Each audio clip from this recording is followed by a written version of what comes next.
Hello everyone and welcome to GamerGuild TV, and tonight is another live stream, and this time we're going into Ocarina of Time.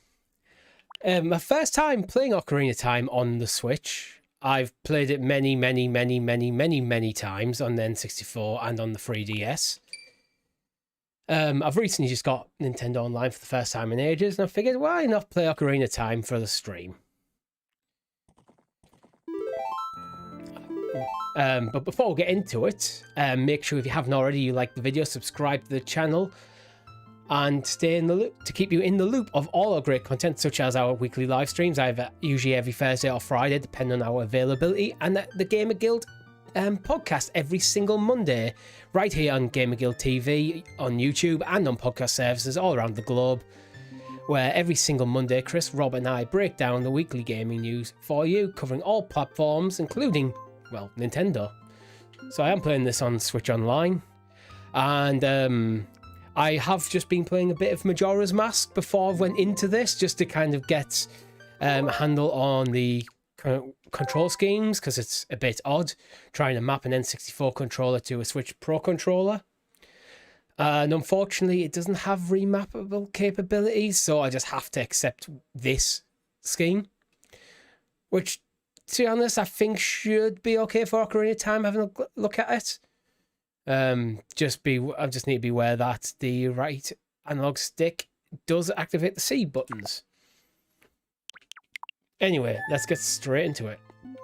Now, do we do the classic thing and call out save file Zelda? Or do we just go with Link? I think we'll just go with Link. Very vanilla of me, but it's a classic game.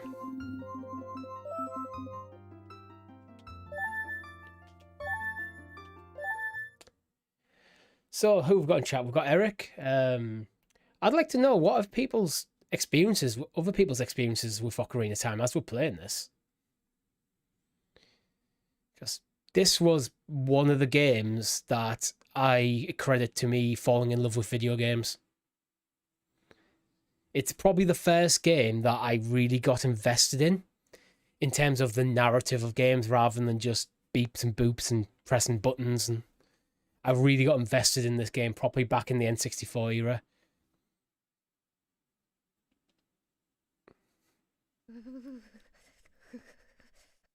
One of the greatest soundtracks of all time as well. Not just in video games, just full stop, in my opinion.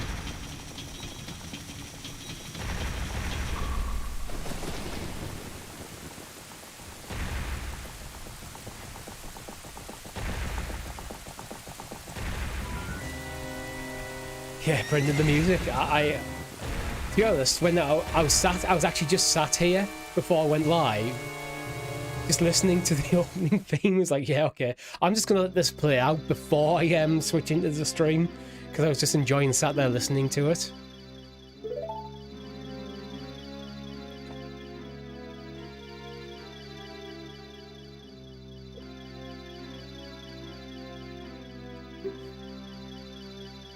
Dost thou sense it, the climate of evil descending upon this realm?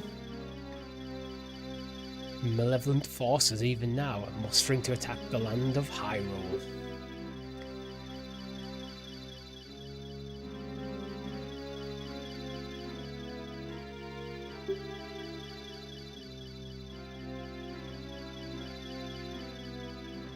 You played half as a kid at your grandparents and never finished it. Oh, you need to finish it, man. To be fair, you play half the game as a kid. Just spoilers there.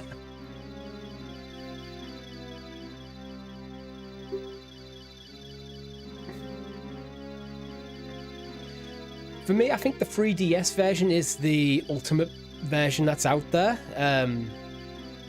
This is Nintendo Online.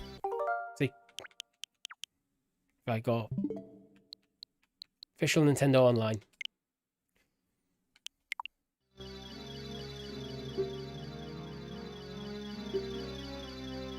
If my N64 was working, I would consider trying to get away hooking that up and just play natively on the N64, but this seems to be the best way. I could play an emulator, and I wouldn't feel guilty about playing this game in an emulator, because I do literally own the game. Like, physical copy on the N64.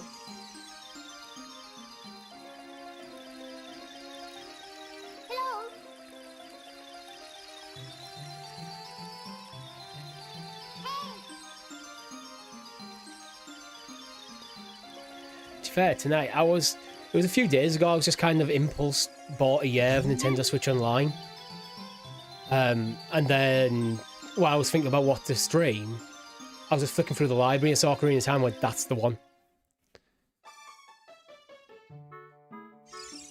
Lauren says he played the 3DS version but didn't finish it. I think the 3DS version is the best version. It's playable without the 3D on as well, and it's just basically a remaster if you turn the 3D off. There's a few additional features, but you can just largely ignore them. The problem with the 3DS is actually streaming from a 3DS is an absolute pain in the arse. You actually need to modify your hardware.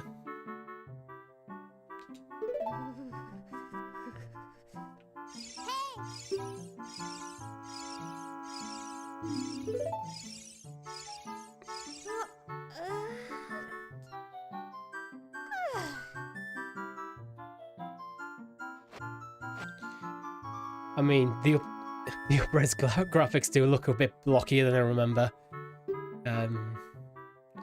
By that I mean like the aliasing around like Link's cap. I don't know if you can tell that on stream, but I can. It's an old game. I don't care. I'm still gonna have a good time. Yeah, Brendan, I am generally considering buying a Nintendo 64 controller for Switch. I think only about 35 quid for a wireless one as well, so it's not like... It's not a massive extravagance. My only hesitation with buying any sort of hardware for the Switch is we feel like we're very much at the end of the lifespan of the console. And will this tech be just redundant next year? If Nintendo came out and went, the next console is going to be fully backwards compatible, hardware and software, I'd probably buy one now.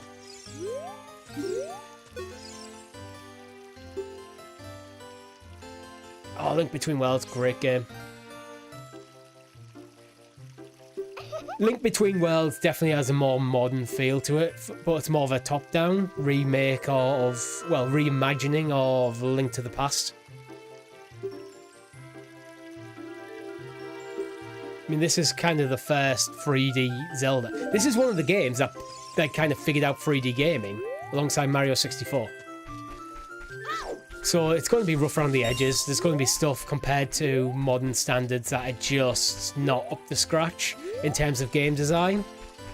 But there's some of the features like brought into this game are just still around.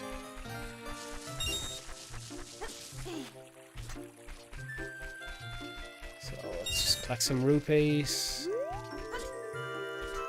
Let's go get the sword.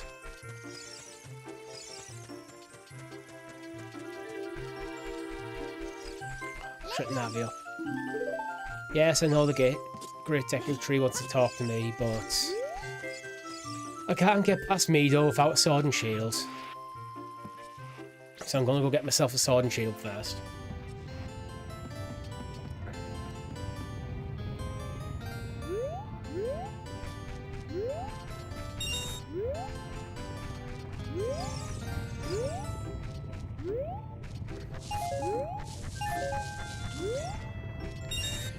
I'm really struggling at the moment with this, like, the habit of, like, using, like, the right stick to, like, for the camera movement. And this game has no camera movement. It's just...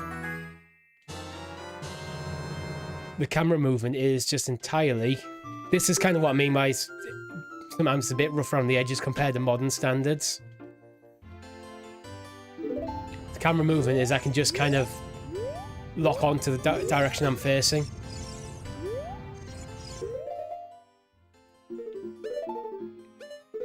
Oh, while I'm on the screen, one of the advantages of the 3DS version is the boots. You get multiple different types of boots throughout the game, and rather than being equipment, they are just set to standard items, so you can actually quick select them.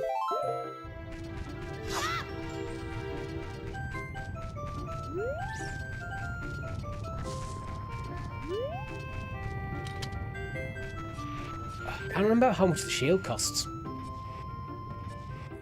I think it's only 20 rupees. I might be wrong though.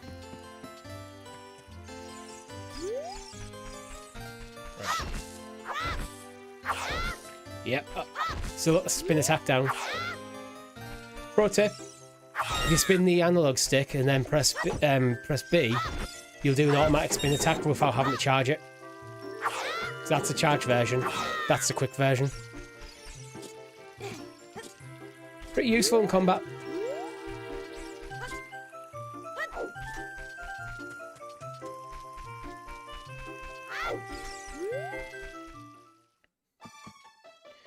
Nope, wrong house. It's this one.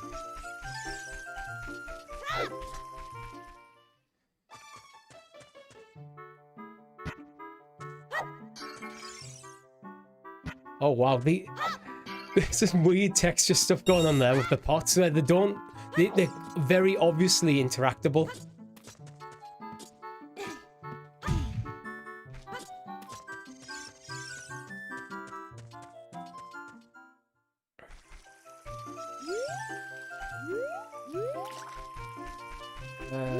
What house is it? Is it that one over there? I think it's that one over there. There's a house with some chests in there I can get some rupees.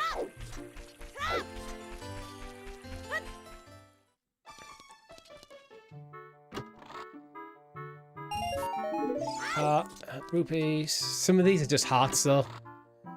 I bet these two are hearts. Yeah. And considering I've taken no damage, a recovery heart does nothing. Right, that should be enough for the shield now. So the shop's this one.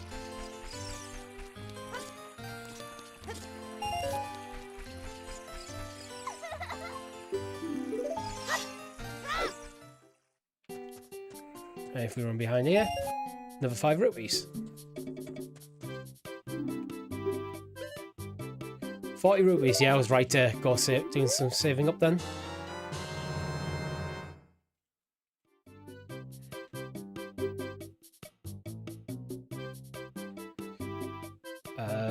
So this is where I need to figure this out. What's the controls? Okay, so it's R, not RZ. RZ, what if you prefer. 15 rupees. What about a stick? Sticks are useful. And sticks are useful, rupees are not.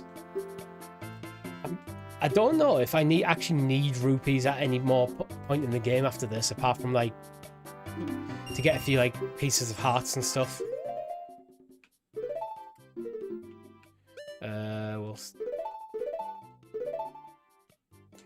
We'll set that to down because I'm going to have decking nuts to Y. So down is X, C down is X, C left is Y. To do the other two, I have to press RZ. Yeah. Yeah, that's how I want it.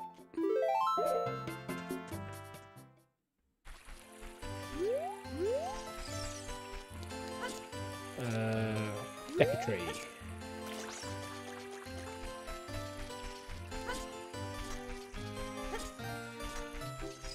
Get out of the way of me, though.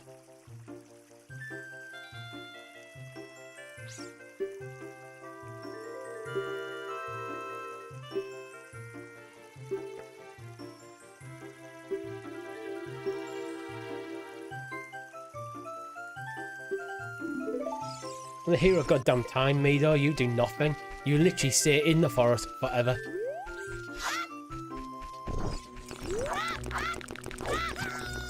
That bad moves.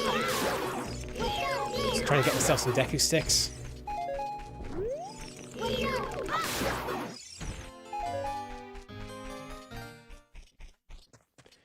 We have the Great Deku Tree.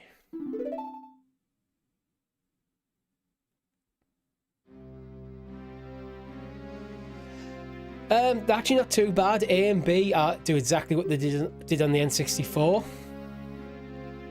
X and Y are 2 of your C buttons. You can press RZ and it turns all four of your face buttons into the C buttons. Or you can use the right analog stick to access them. R is R. LZ is Z. It's not too bad. I'm feeling quite instinctual.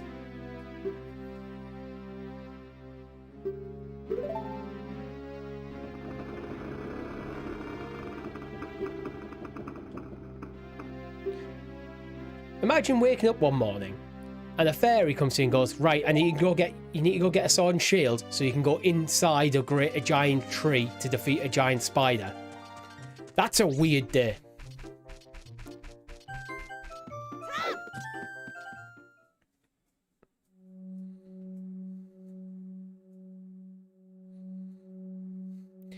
And why does the tree have a ladder in it?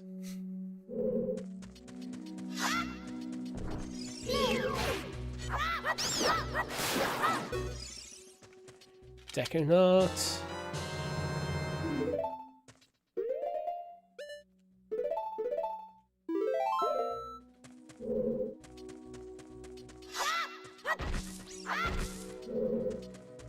To be honest, I think I'm just going to largely power through the first dungeon or so. I just want to kind of see how far I can get in this stream. I want to at least get to I'm definitely going to get past Castletown. I might be... I have no idea. I've never really timed myself playing this before, so I might try and get through Dodongo's Cavern, which is like level 2.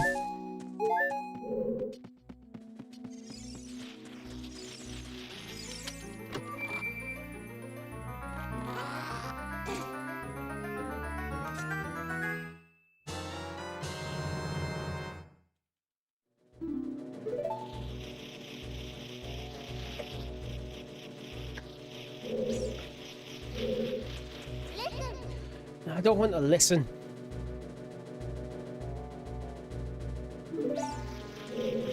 You know what I'm doing, Navi? Oh my god, it's a door. I forgot how annoying Navi can be.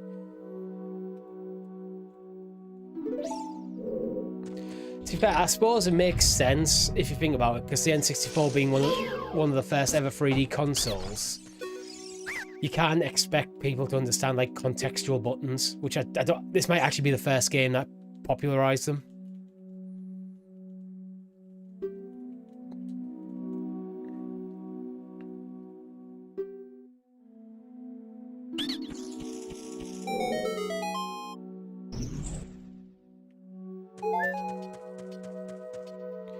And yet, to be honest, I think they've done a surprising good job for the N64.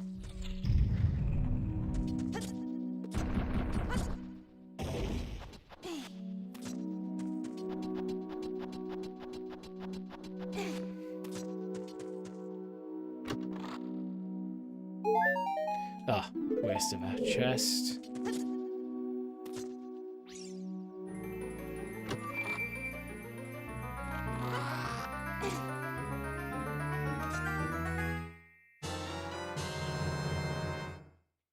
This is what I miss from the modern games, finding cool items and chests in the middle of dungeons. As much as I love Breath of the Wild and Tears of the Kingdom, there's just something missing.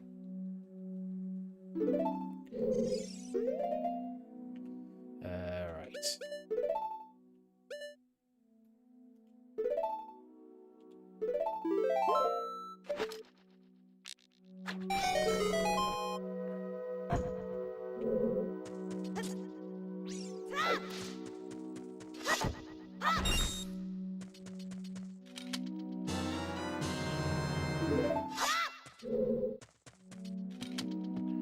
I might as well get that picking up the first time seed animation out the way.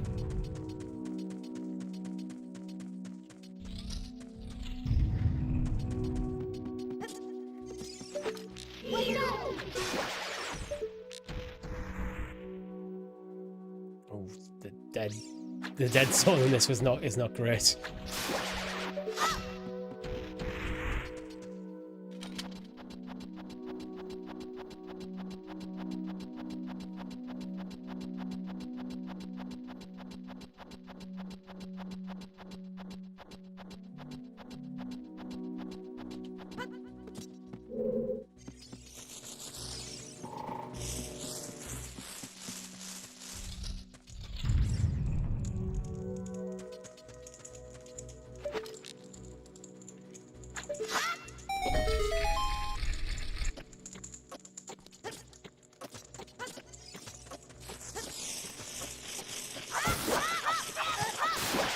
That was sloppy. I'm playing quick, so I'm playing sloppy. Oh, I'll go recovery heart anyway.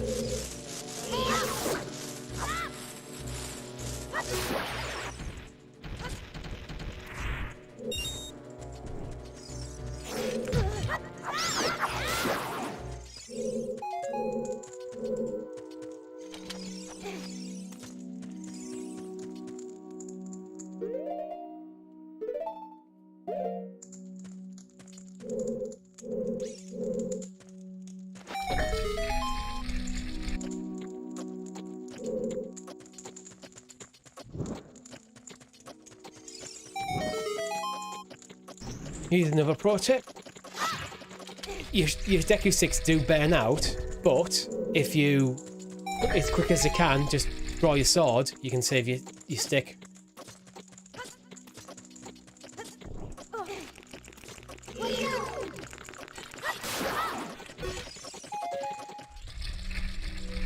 So there's a very good chance you can complete this game without actually running out of Deku, without even burning through one single Deku stick. Unless you start doing jump attacks with them. We have the compass. What that basically means is this is a completely unnecessary side detour.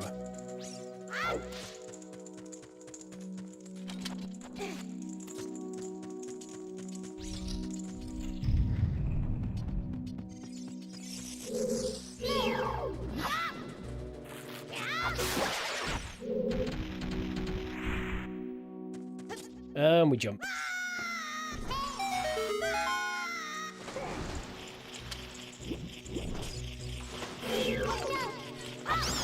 Oh, wrong button.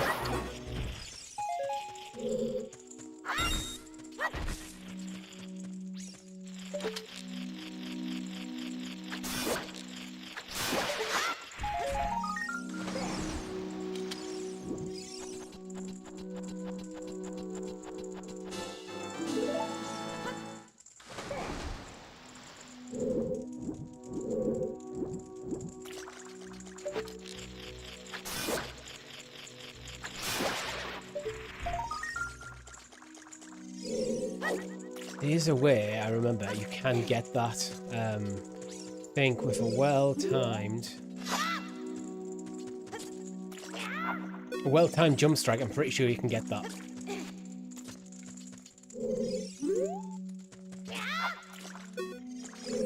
I'll have one more go.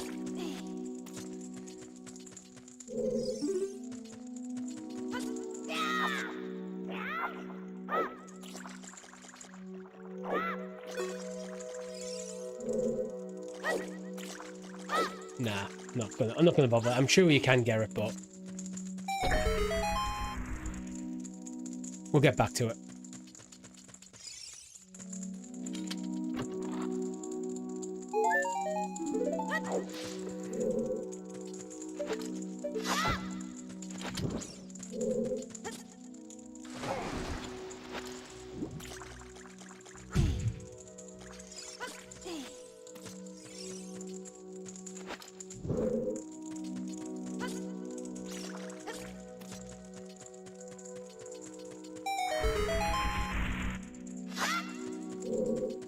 Hungry Moogle? Yeah, it's been ages since I have, to be honest. So that's why I'm quite happy to be playing this tonight.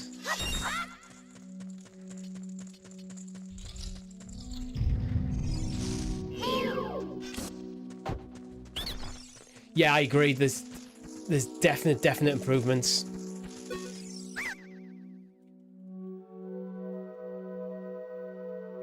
And again, I mentioned earlier, but the additions that are in there, you can just ignore them. I think the main addition is there's these like kind of little, if I remember, there's like these like shrine things that pop up in certain areas where they can give you hints and stuff, but you have to actively interact with them. So you can basically just completely ignore their existence entirely. But I think you can also do things like, it's got additional features like a boss rush mode and stuff in there.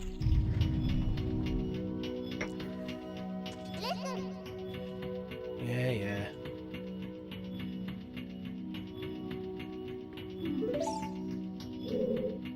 gyro is useful. I know it's probably not a very popular opinion, but I think for a handheld console,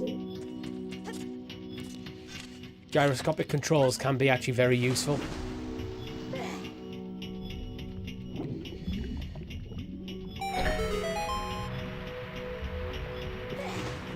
In some ways, I wish they'd just port the 3DS version to the Switch.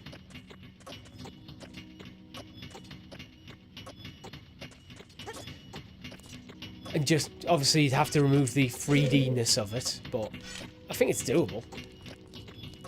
But to be fair, I wish they'd just port all, and just all Nintendo games, actually. Just port everything. Just set the Switch as, like, how a kind of Xbox handle it, where all games are backwards compatible. Have the Switch as the starting point and just start porting everything.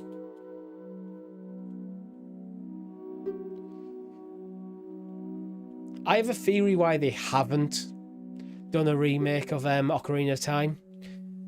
I think there's two reasons. One of them is this is a break glass in case of emergency moment. Similar to kind of how Square, you can almost look at Square with Final Fantasy VII. And the other reason is I'm not sure how well it would hold up in modern times as a remake. You'd have to kind of fundamentally change things to get it. So I think it suffers from old game design itis.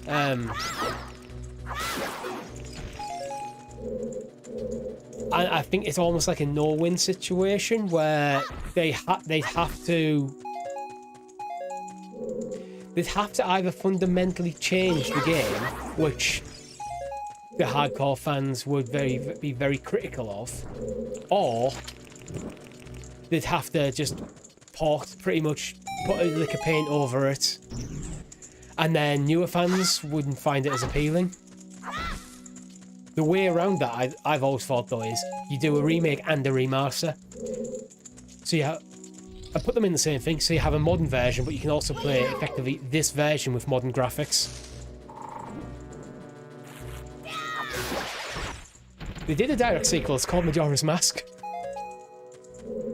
and it is on Switch Online. I was playing it earlier.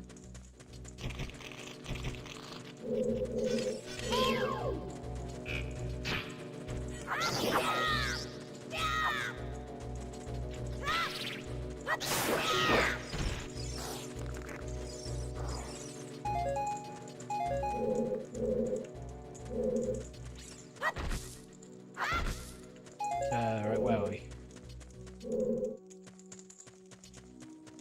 So through there, that's a bombable wall, and you can't. So I can't get there yet. But I think there was a gold sculpture through there, or might be a piece of heart, something. There's a chest through there.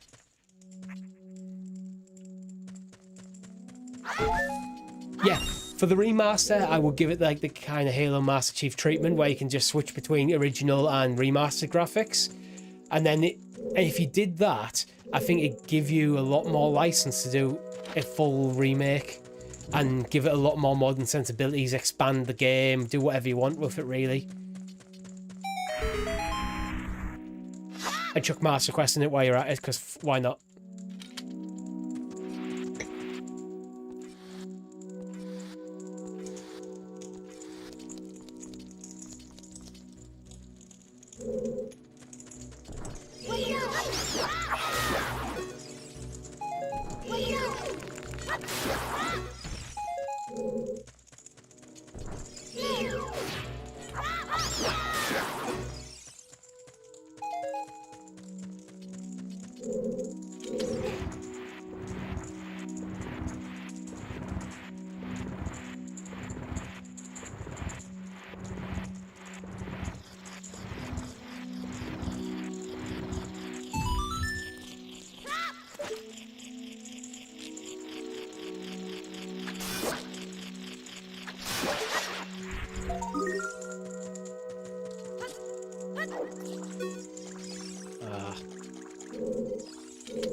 I wonder if you're meant to actually have the boomerang to get this one. Ah, that's how you do it. It's B for the extra jump strike. So I could have done it from here. So if I do that, Easy would have got that.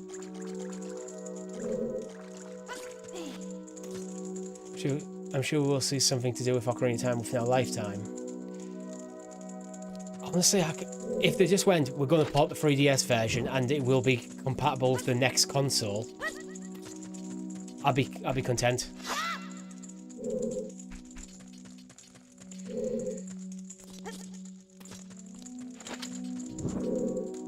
But if they're going to port the 3DS version, I'd say either you do a double build Majora's Mask and Ocarina of Time, or you put it as like a Switch Online thing, which I think they might be building to eventually. We've got Game Boy Advance. It feels like the next logical thing would be DS.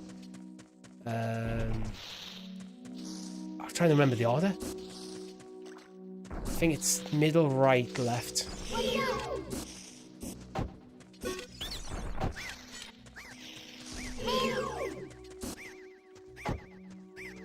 I wasn't paying attention. It's been a long time. One of the Deku shrubs earlier taught me it.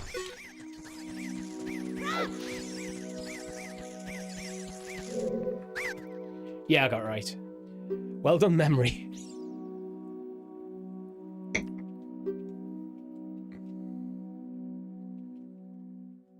Yeah, that's how I do it. Either a double pack ported forward as buyable or Switch Online version. I'll be okay with either.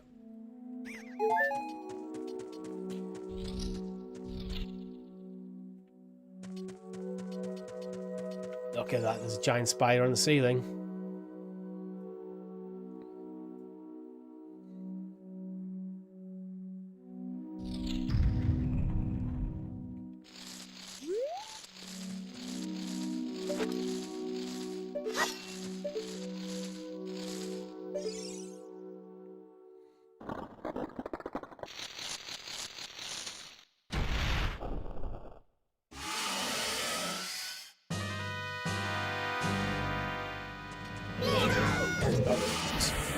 Fuck that up straight away.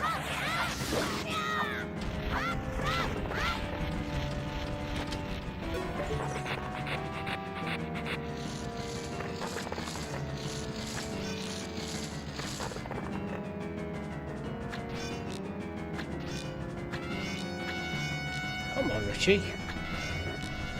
Oh my god, I'm actually gonna have to fight a round of these fellas. I've got Rusty.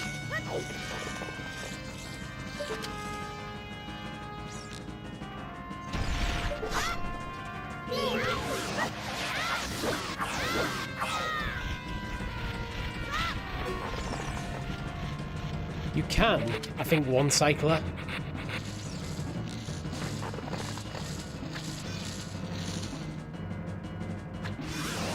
There we go.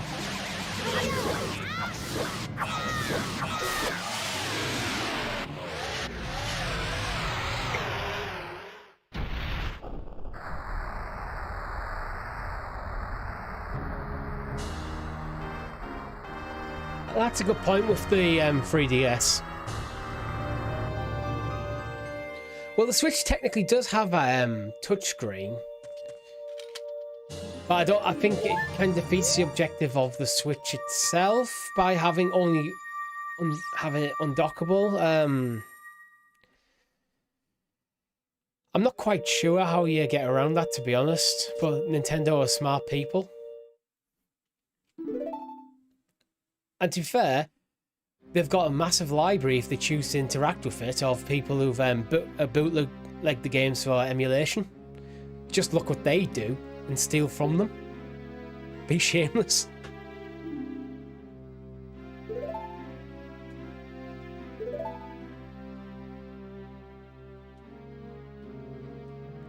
You could almost just have a partitioned screen or something where one side is your main screen, one side is your lower screen.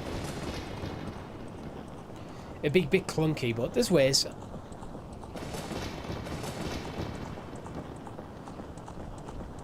I mean, what I'm playing right now just literally has 2 borders either side of it, which I've cropped out.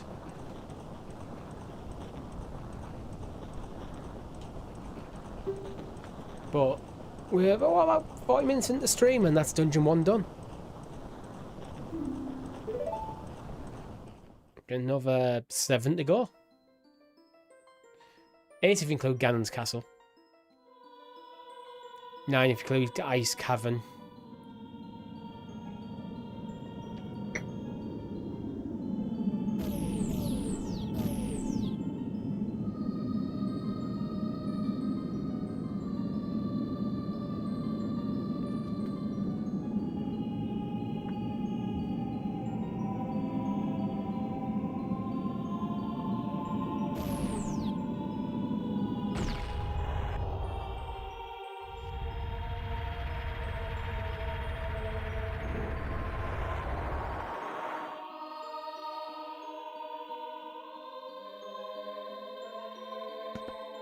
Honestly, if the Switch and Better come out, it wouldn't surprise me with how weird Nintendo can be at times if the next console is a Switch vertical.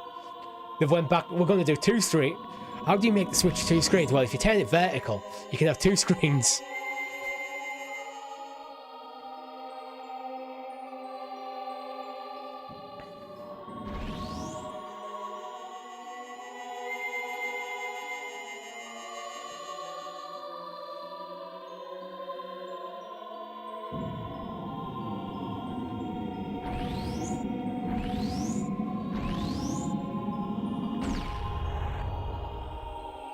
I must admit, actually, the DS, well, I never had a DS, I had a 3DS. But that family of consoles, I did actually really enjoy the 2 screens. I thought it was very well integrated.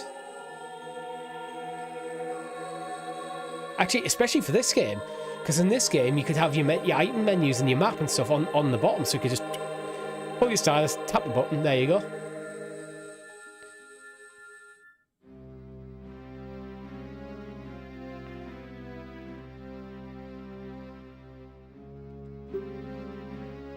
What would you do if they brought out the next console had 3 screens? And 2 of them were 3D. And the other was 4K for some reason.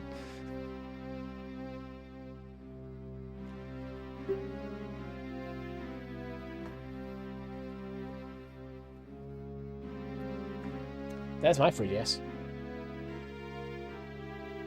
The Link Between Worlds one. I bought my 3DS with Link Between Worlds. I do have another classic blue one which I bought because this has actually unfortunately got damaged. But it's just so cool I've kept it.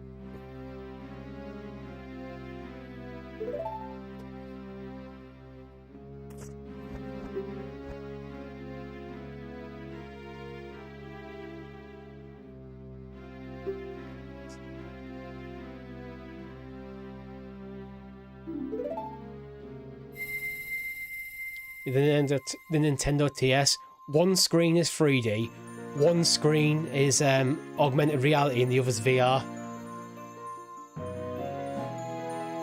It comes with a Labo headset.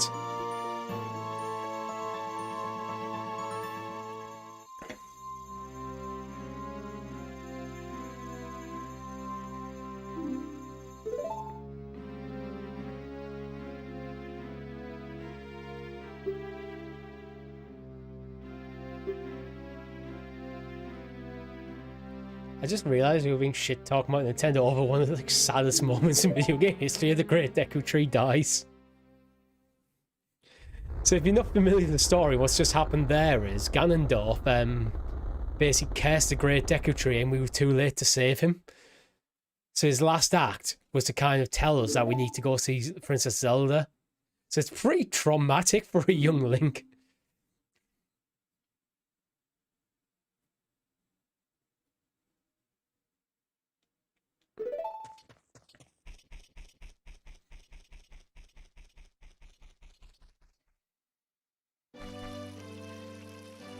Actually, thinking Nintendo, maybe the way around it is a peripheral. It doesn't feel like a Nintendo's decision to do. Hey, we're going to bring out a 3DS online, and To allow you to do that, here's a peripheral that you can stick on the bottom of your Switch. That adds another screen.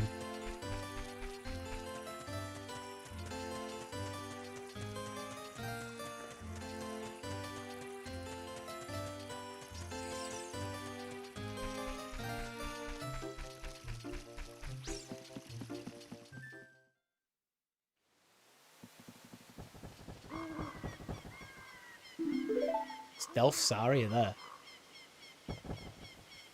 I've always wondered in that scene, because, like, Link clearly would have either seen it or she is stealthing somehow.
Hyrule Field. Quite a bit different from Breath of the Wild. Tears of the Kingdom era.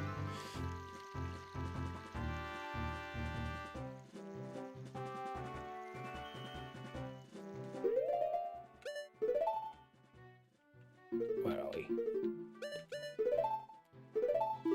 Interesting thing about the Ocarina is you can actually do sharps and flats.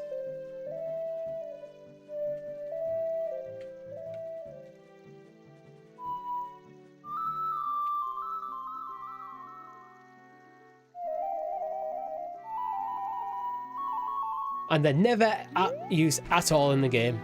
They just were programmed in there for the hell of it.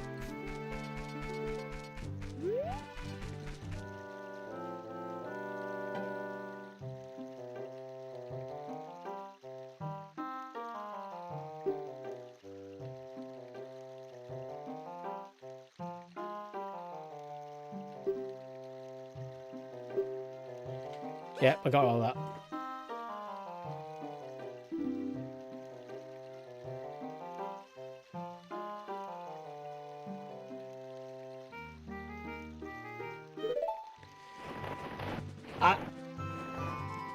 I mean, I do think it is, like, no matter what Nintendo did, the fans will be unhappy. The Zelda fan base is fairly split anyway. But I don't think it'd be in development for 20 years for Nintendo. I think Nintendo, if they set their mind to doing a remake of this, they'd get it done. Nintendo have quite a bit of... Beyond Good and Evil just seems to have entered development hell. It's fairly uncommon for a Nintendo game to hit development hell. Happens occasionally. I think Metroid Prime's in it at the moment. But it's not a every game occurrence.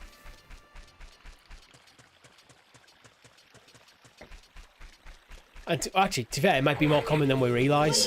But I doubt Nintendo would announce anything until they know it's ready to go.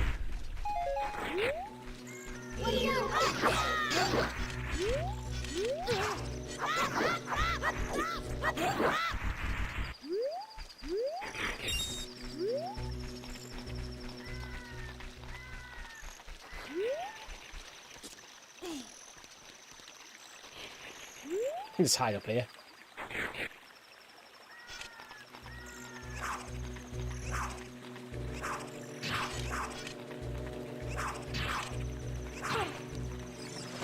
Ah. Oh. Did they just suicide? I think they did.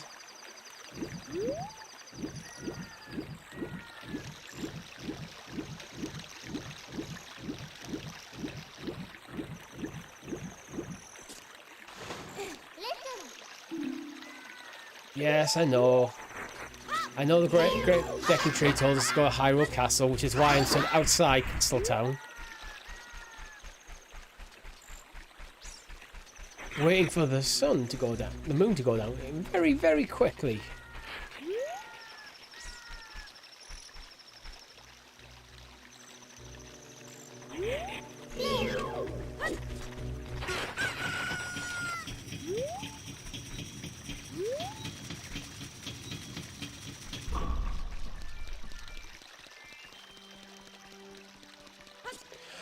Oh, that was...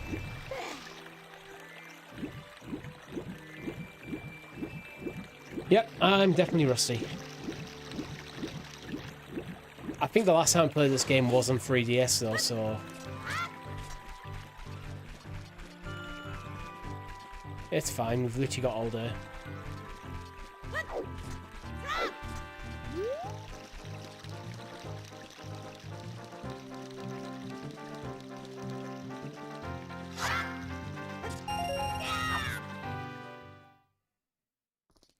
There's actually 3 red rupees up there, if anyone's wondering.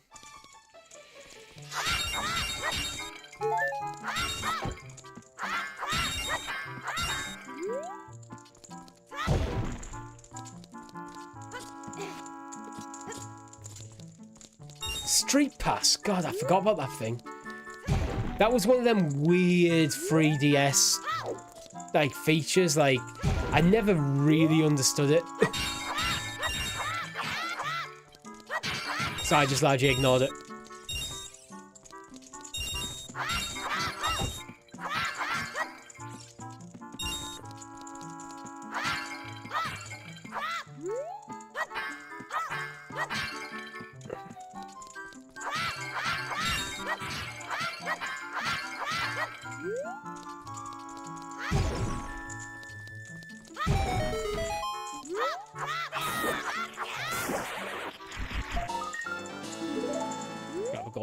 Skulltula while I'm here.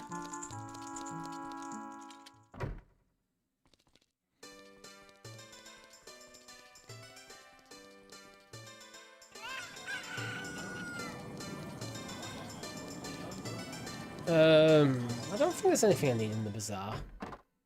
I mean, if I had enough rupees, I would have just bought it there and then.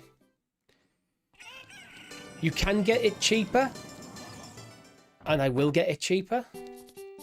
Don't have a bottle. Happy Mask is not in action yet, I don't think. Yeah, it's not.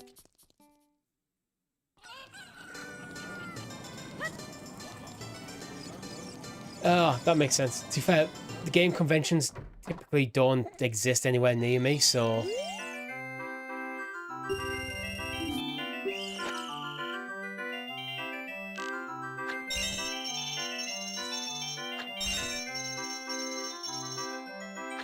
This dead zone's gonna kill me here.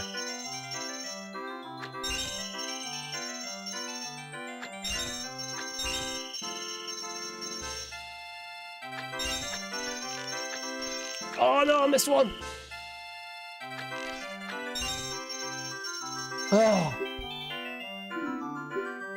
Not bad for first attempt. I remembered the pattern at least.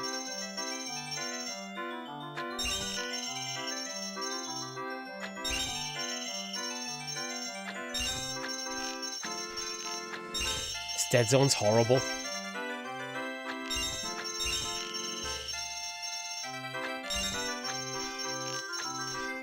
So close.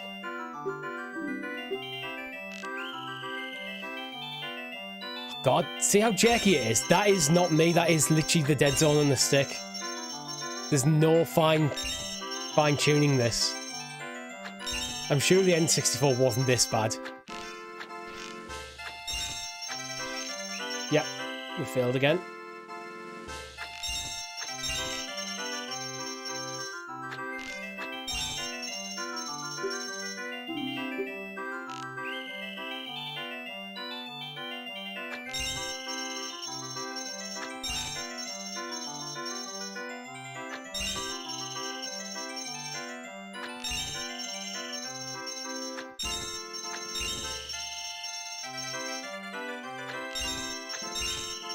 Right, here we go. 2 shots. 1, 2, and we've done it.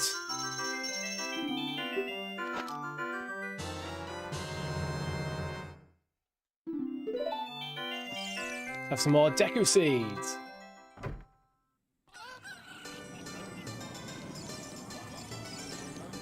I think that's all I can do here for now. Talk to Marin.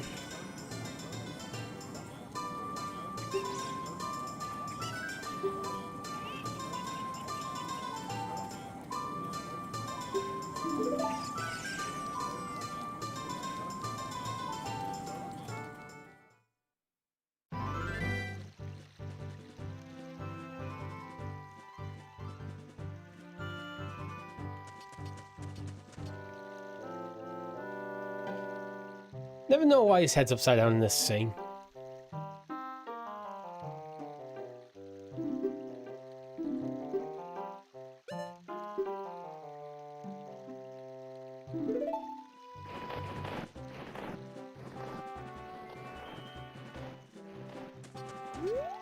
Day or night, I get a skull too.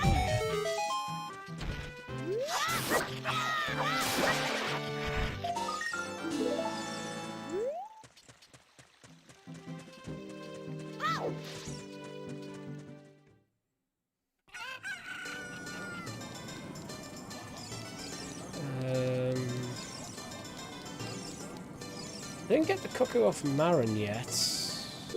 Did I? No, I didn't.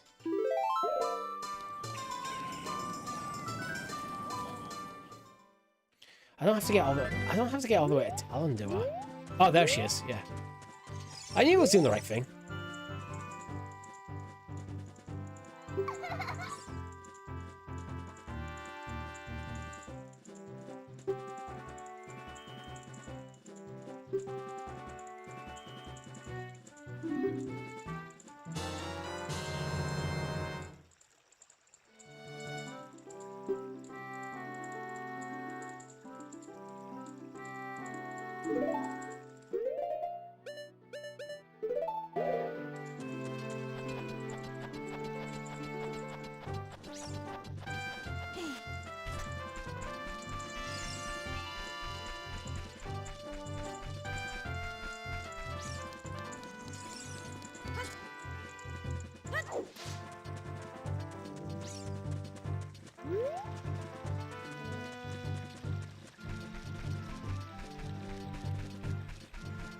These are some of the shittest guards ever. I'm literally just running through the middle of the garden.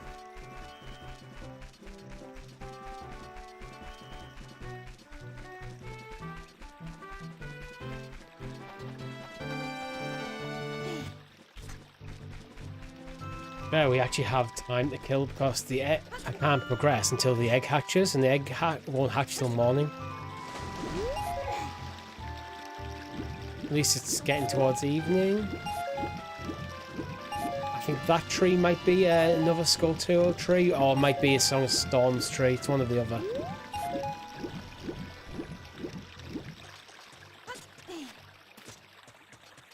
I think it's a Song of Storms tree, which I obviously do not have. Yeah, Song of Storms. And now we have to wait till morning.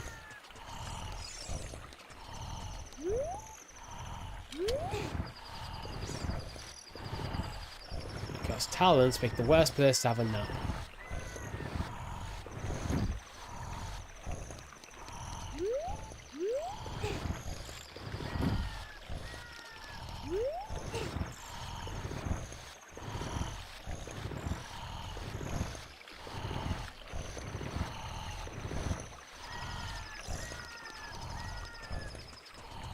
Talon, I might add. Oh, wrong one. What are you doing? Oh, I might add. Looks remarkably about a certain plumber with a Bowser bowler tie. Very hairy arms.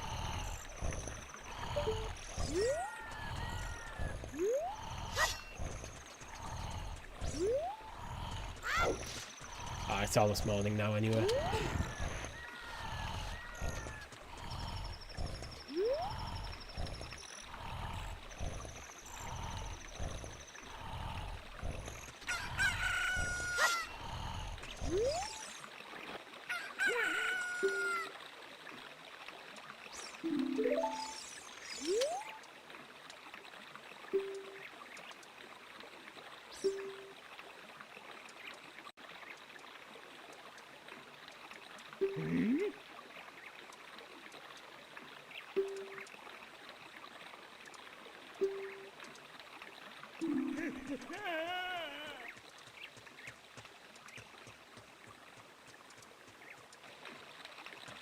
I love the chaotic runs.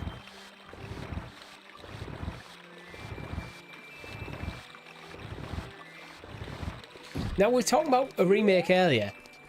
If they do a remake, I want to go in that door. Because that is clearly a door that's used out in other places to be interactable, and it is not. And as a kid, I spent probably hours trying to figure out how to get in there. This was pre-internet days. Well, or very early internet days when you couldn't just look it up. It was kind of... It always reminded me of, like, Mew underneath the truck in Pokemon Red and Blue. It was one of them sort of rumours. Now for the hardest part of the game.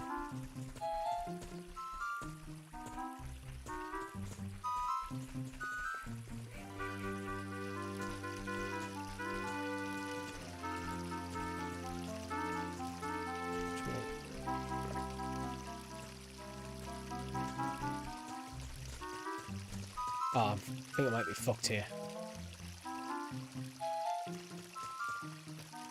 Nope, I'm good.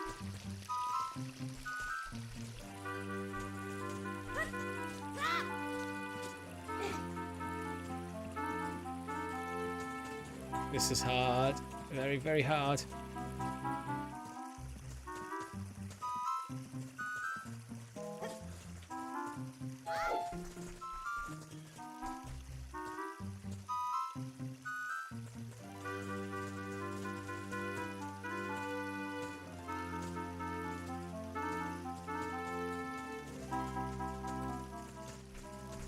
Quite interesting actually, in like this statue in the middle. The door actually looks a bit like Jar Jar Binks, but you can kind of see the additional like sprites they've put in place to just probably fill it out a bit more.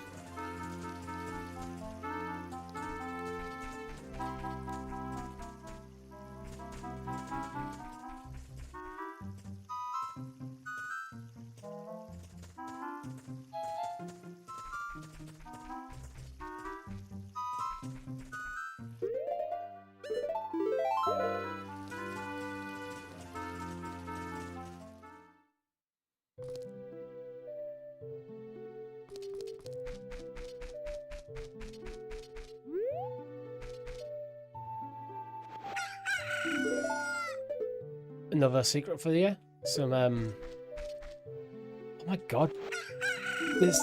That C stick is not accurate at all. So we've got Luigi, we've got Bowser, we've got Mario, Yoshi, Peach.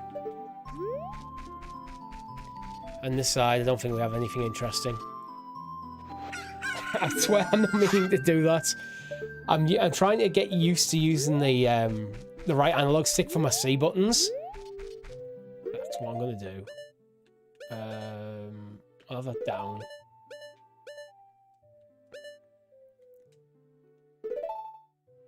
I like that there. I like that there. That there.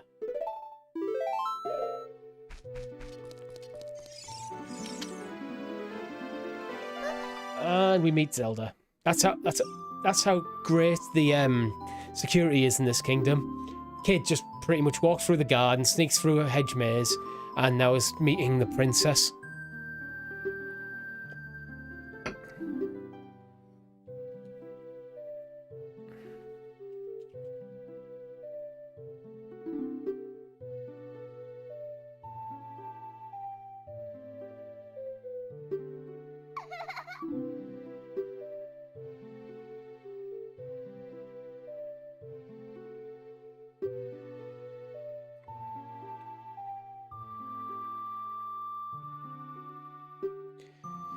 But it has one of my favourite pieces of music of all time playing behind it, so...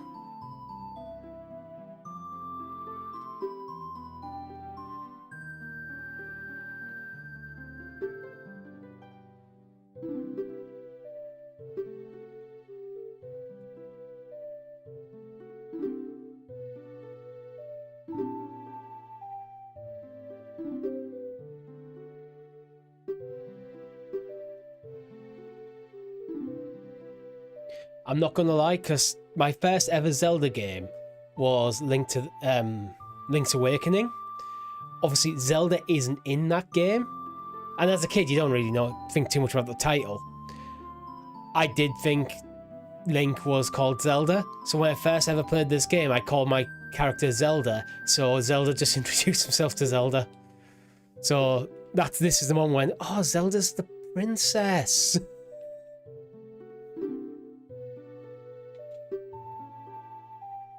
And keep a secret from everyone. A reference I didn't get as a kid, I do get now.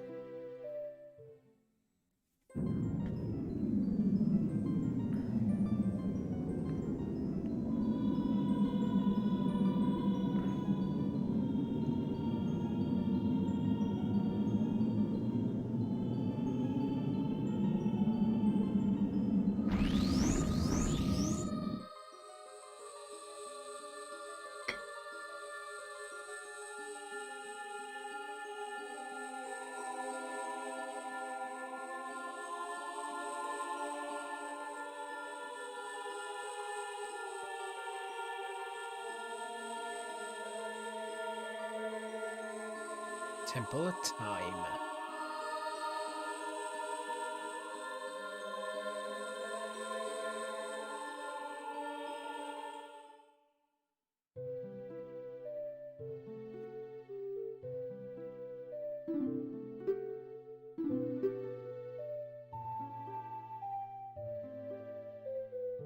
Yep, I understand the story.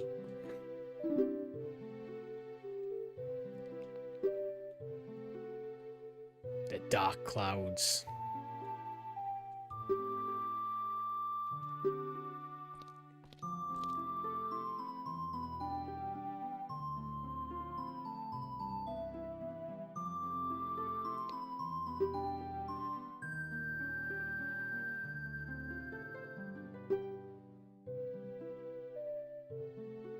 Ganondorf.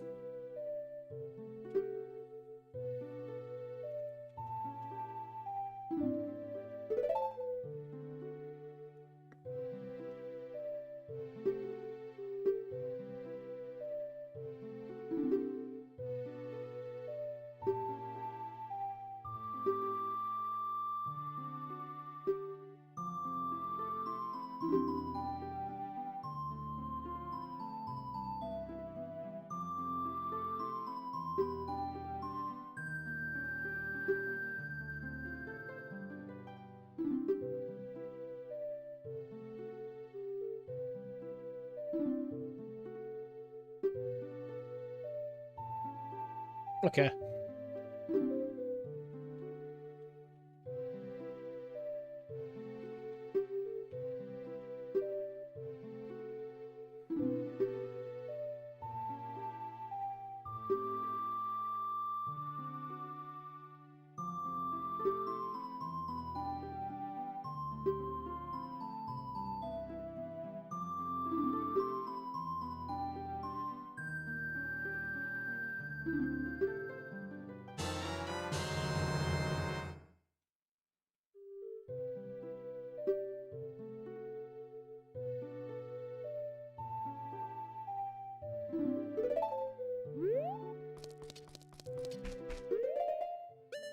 And all of a sudden we have no chicken anymore.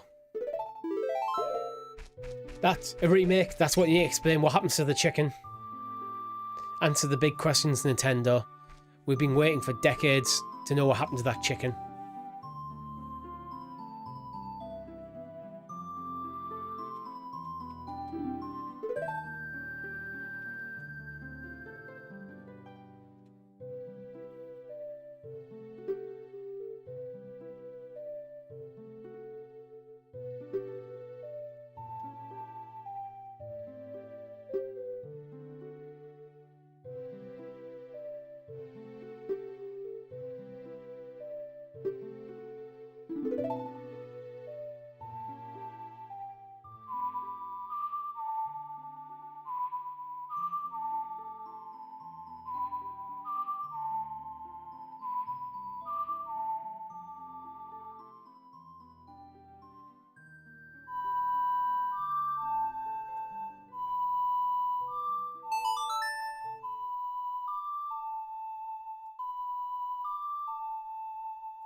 No problems, Lawrence. Thanks for stopping by. I'm definitely going to keep going for a bit.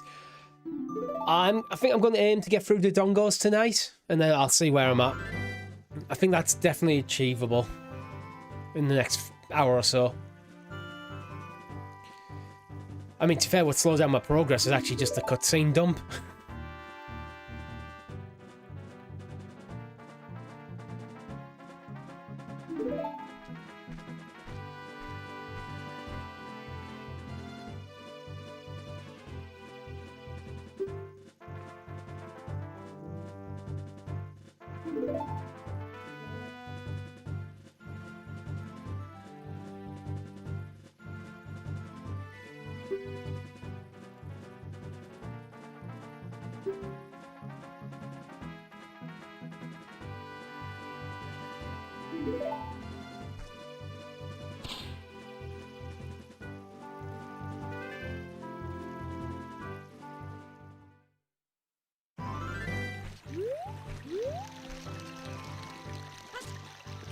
Oh, fell off there.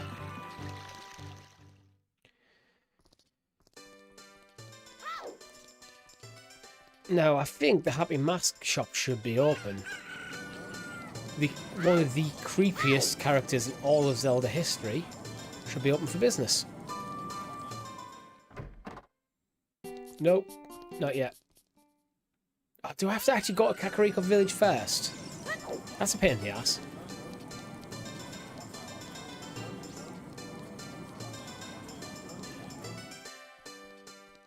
Well, I suppose let's go to Kakariko Village. Go collect some chickens, you know. Maybe visit a graveyard. You know, the usual things.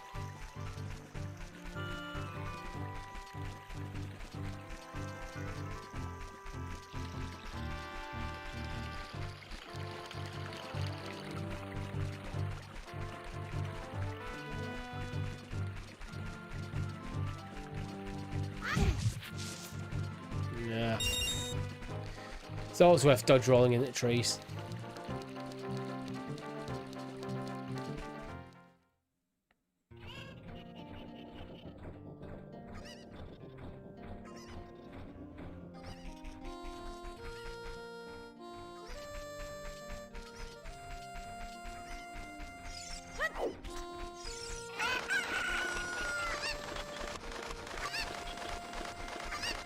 That tree definitely has a gold skull tooler, but I don't know whether it's day or night. I think it's night.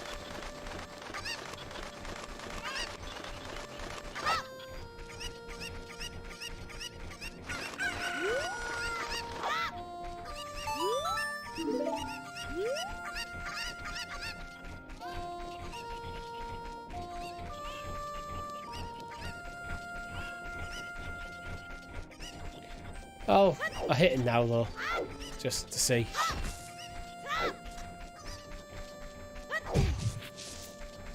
Yeah, it's definitely nice. It actually could be adult as well.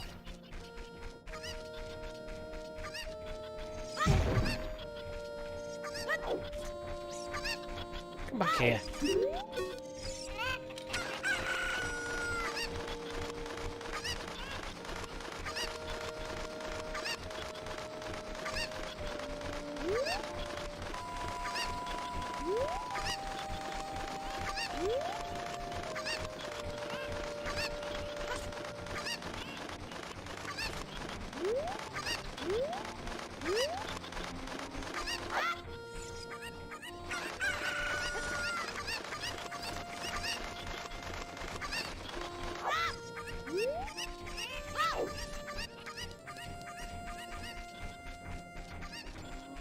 Come back here.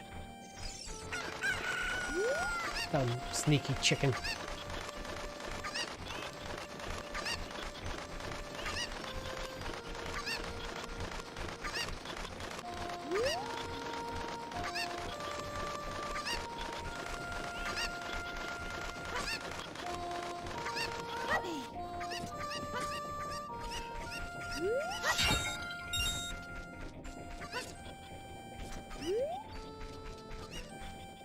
I'm not going to jump down there now, because I think there's nothing of interest. if memory serves. I think we'll reset the cuckoo count.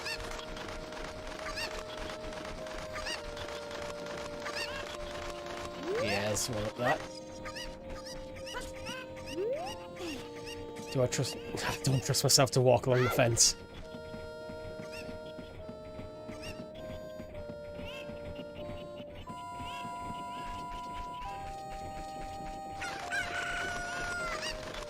I'm surprised how well my memory's holding up with this game, actually.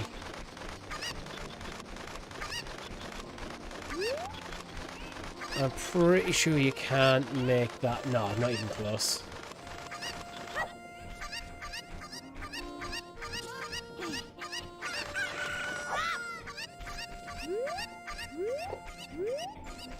Have I just screwed that by chucking them?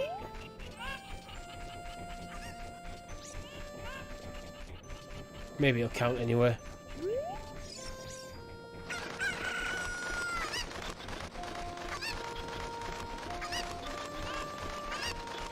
Ah, so yeah, there we go, it's fallen down. There should be one more, I believe.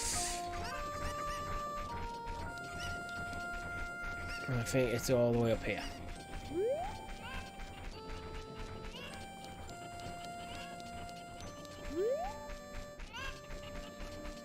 There we are. I need to talk to that guard as well.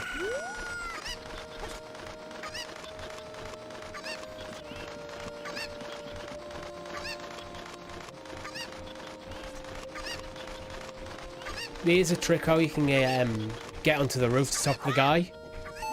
I'm not gonna bother with it. Oh, that's one. What am I missing? Don't think there's one up here.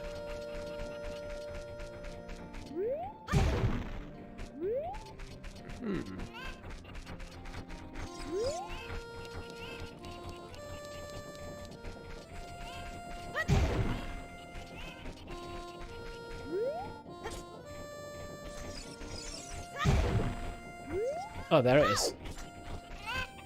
Come here, chicken.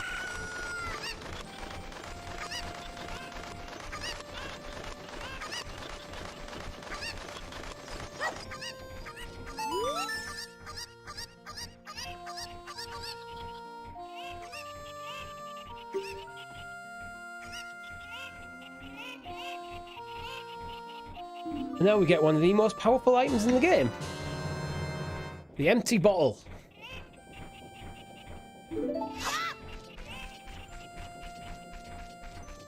Let's go do some grave robbing.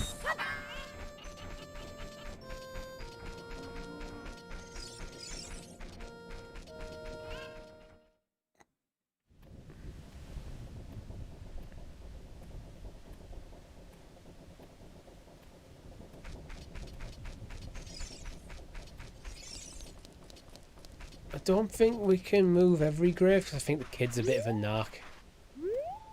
Yeah.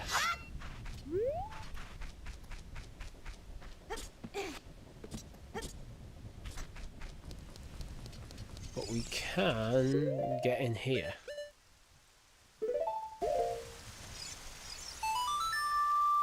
Oh, get the notes right.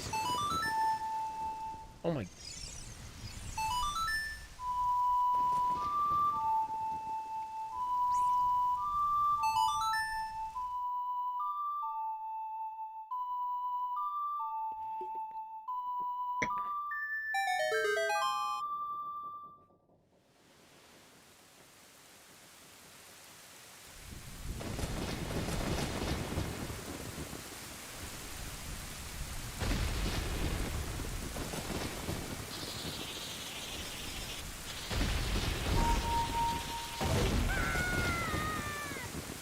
Yep, just explore the grave. And I'm pretty sure that is the grave dedicated to the royal family of Hyrule as well, so it's just... yeah, it's just a small thing. Oh, I actually can't do this yet, and he didn't fire. Yeah, I literally can't. Alright.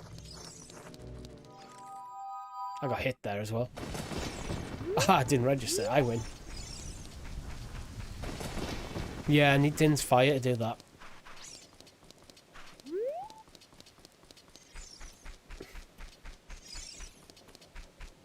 And I can't get Din's fire till I get some bombs.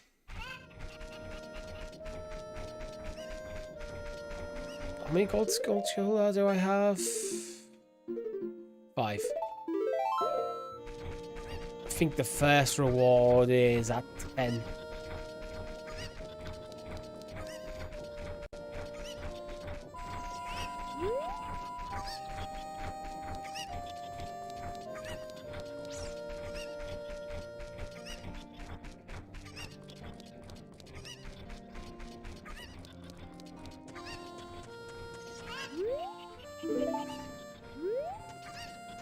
Oh yeah, I need to actually show him.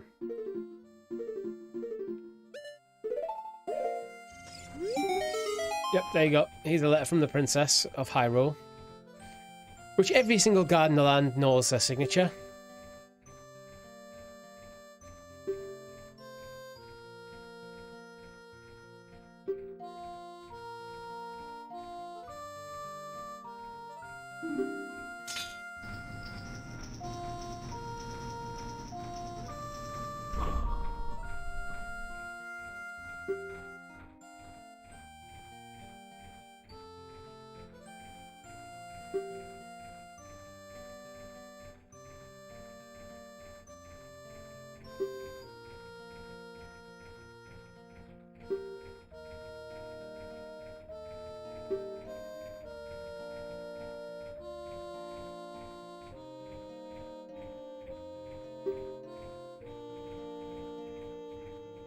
Oh my god, let me skip the dialogue.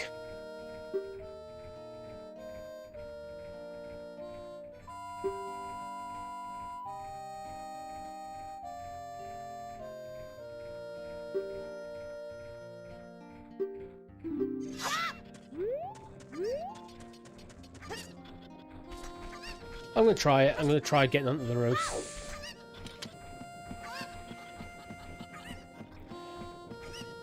I think it's just a side hop.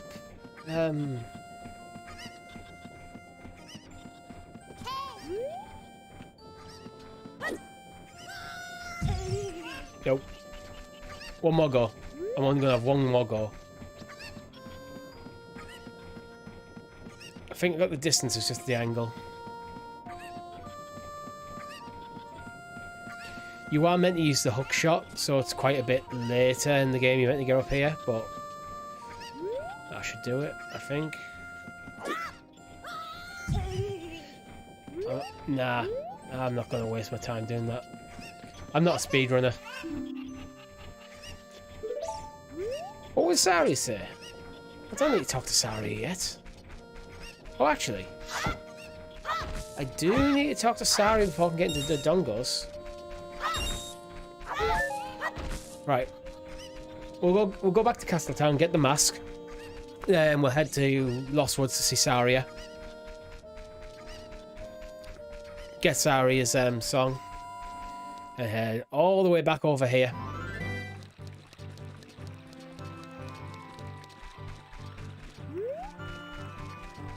I hope we can get Saria's song before. Right, I'm going back to Kokiri. I'm going back to the Kokiri Forest. I'm not going to get there by night, so I might as well go to the forest.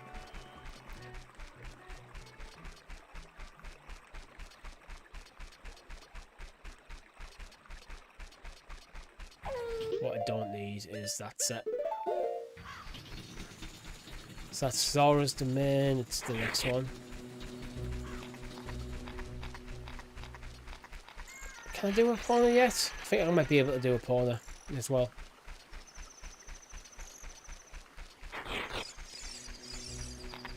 No, we're going to mainline it. We're not going to do side quests. I can do a Epona in another stream.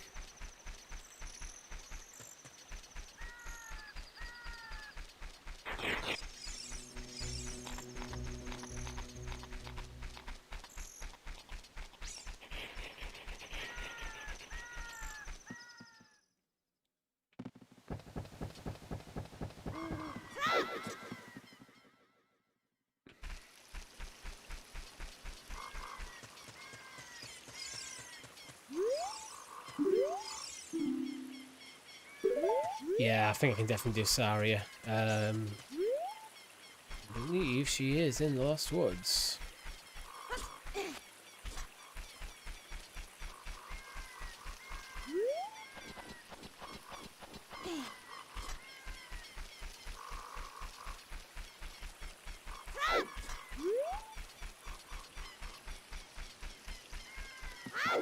Oh, I could do the, while I'm here. I said I wasn't going to do side quests, but... No, I can't do you yet. I think I need Sari's song for him. Nope, that's a beanstalk. Can't do that till Zora's domain.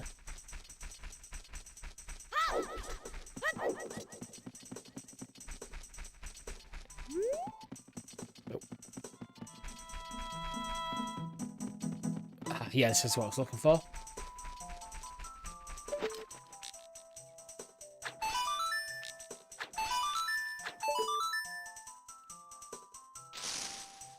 Since it's quick. I think this is the second upgrade for the slingshot, so that might be me max out my slingshot already.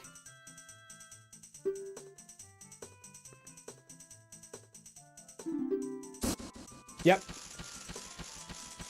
And we've got maxed out slingshot, but before we've even hit the dongos.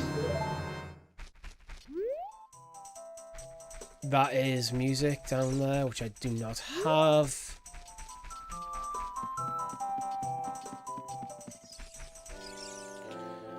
Ugh, this guy.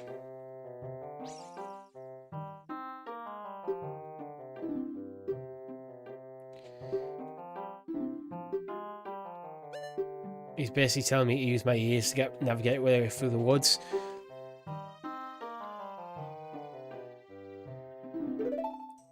Basically means as you get closer to the... If you go through the wrong door, the wrong transition, you go back to the start.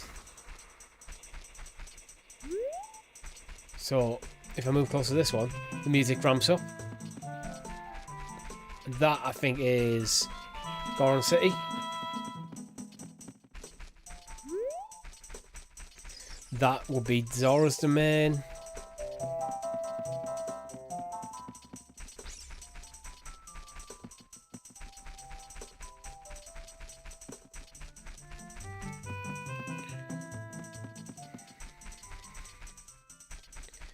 Nope, it's left.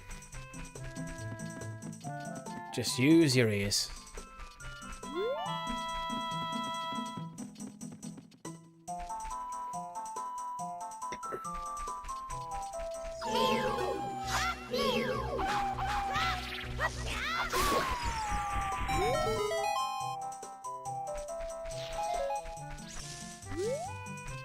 Oh yes, Deku Shrubs. I was wondering what it sounded. It's just Deku Shrubs.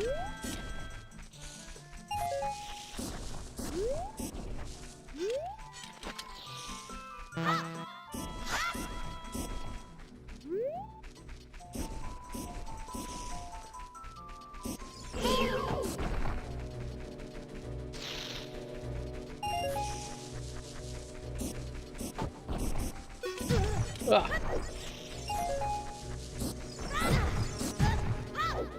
I will just run past.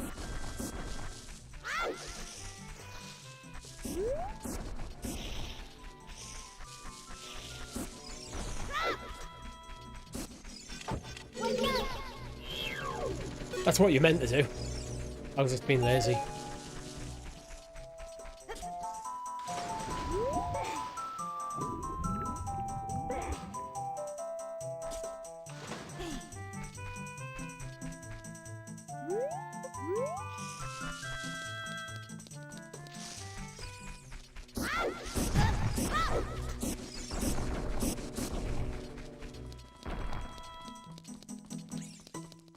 And there it is, the Forest Temple.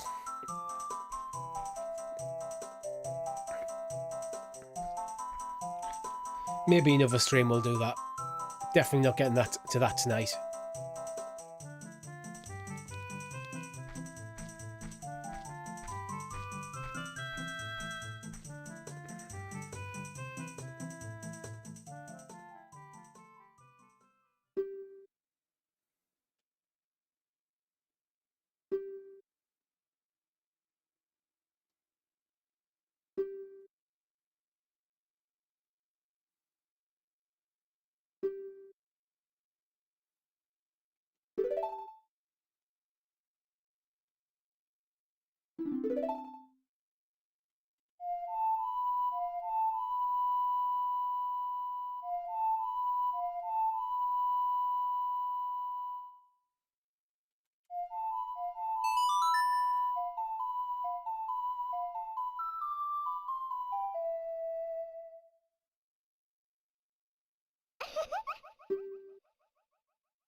And there we have our second Ocarina song. We have Saria's song now.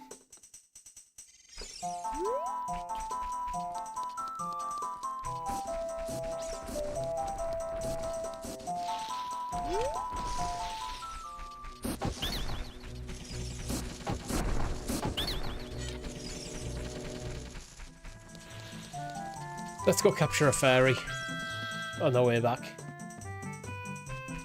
It is... Where is it? I'm sure it was up here somewhere. Oh, there it is. I just walked straight past it.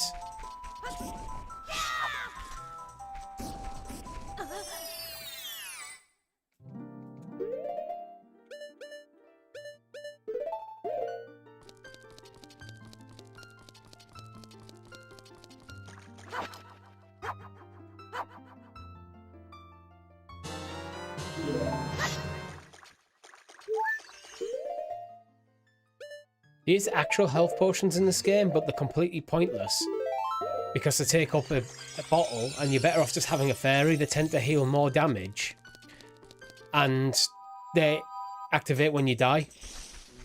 Where health potions, it has to be an active choice.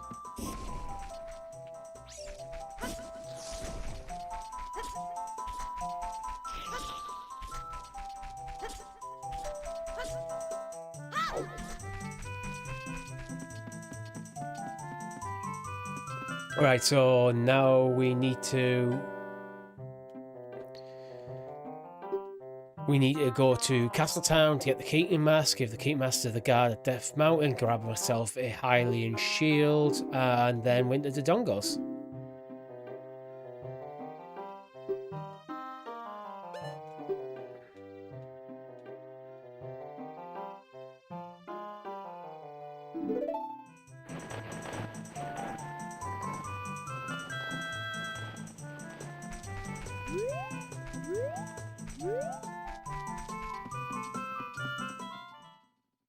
There's probably more in Lost Woods we can do, but I can always come back to it.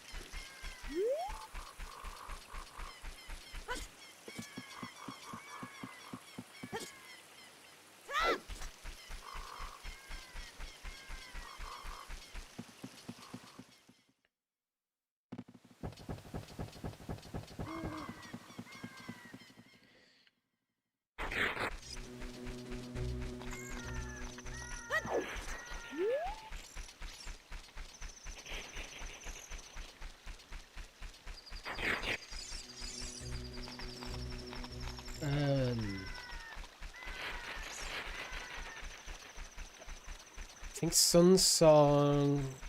I'm just thinking what songs we can get. Epona we could probably do now if it was daytime by going to Lon Lon Ranch. Sun Song I think is in Graveyard, which is I think where we went to earlier. I think that one's Sun Song. Sun Song's definitely Graveyard. Storms, Yelena as an adult. Time is story bound. And then it's Warp songs after that, so yeah.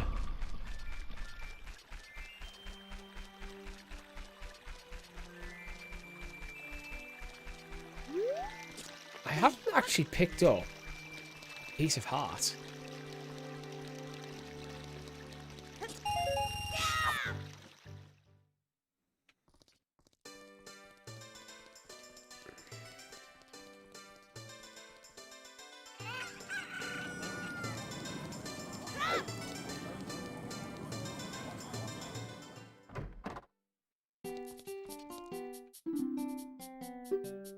Look at his eyes, the bloodshot. He's on some gear right there. 80 rupees!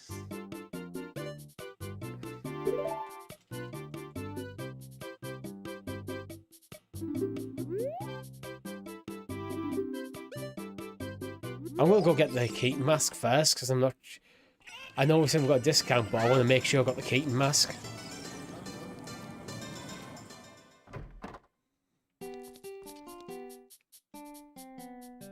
Aye.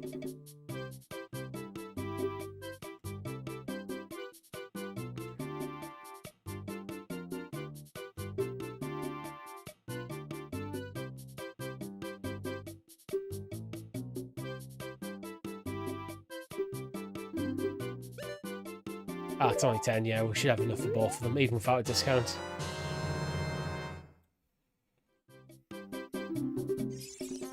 Because I'm pretty sure there's a chest somewhere that you, either on Death Mountain or in the Donkos, where you can get a shield, Hylian shield.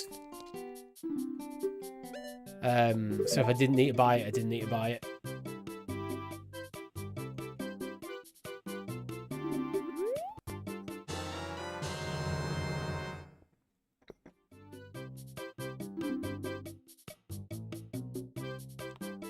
Hylian shield. Right.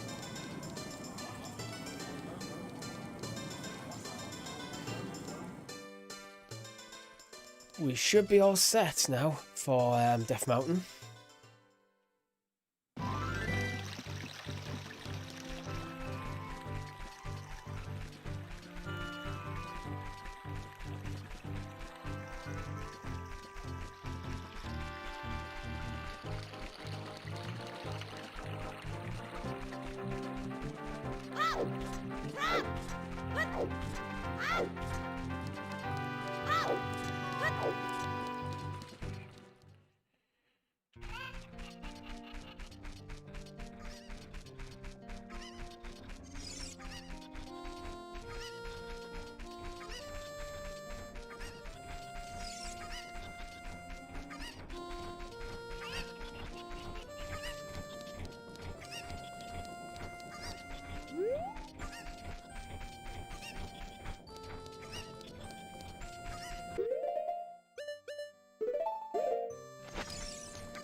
Here you go, Mr. Guard.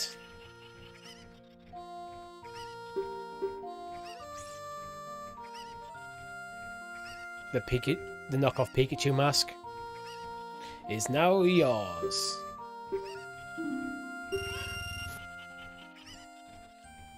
Yeah, and 50% profit's not bad. That's a pretty solid markup, to be honest. Right.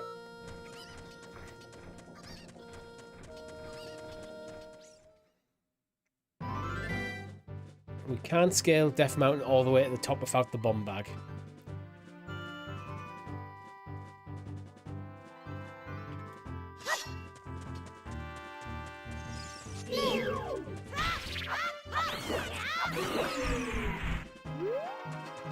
Should go easy with the deck and nuts actually if I'm limited.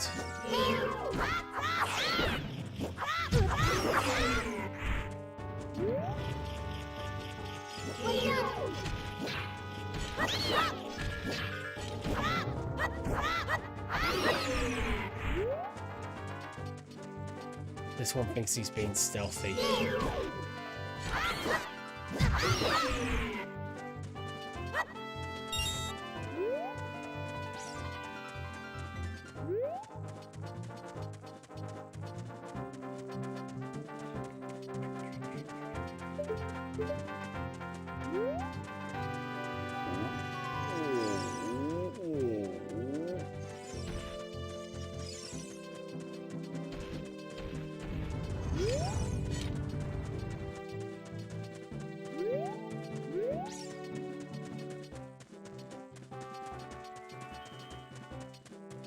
Into Goron City.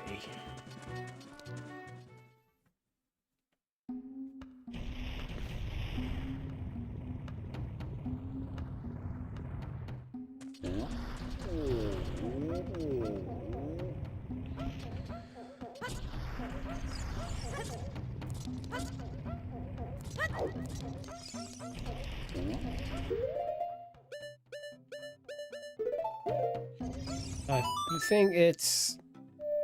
Nope. Pretty sure it's... Oh, no.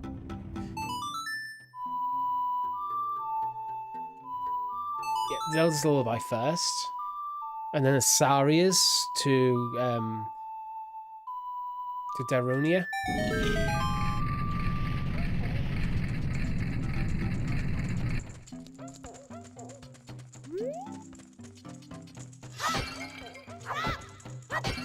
Don't mind me, I'm just trashing your house.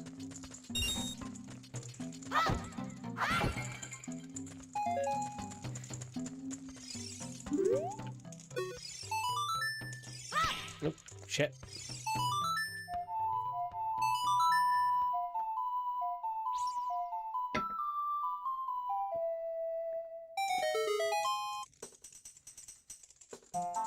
Okay, I'm dance.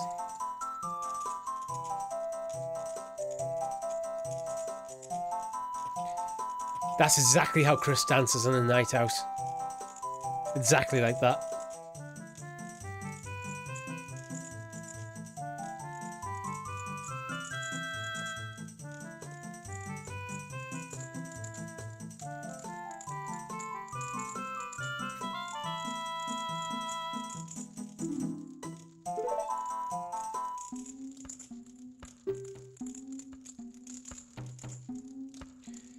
Wow. A three-note melody played on an ocarina is described as hot beat and the cure for depression. Music does have power.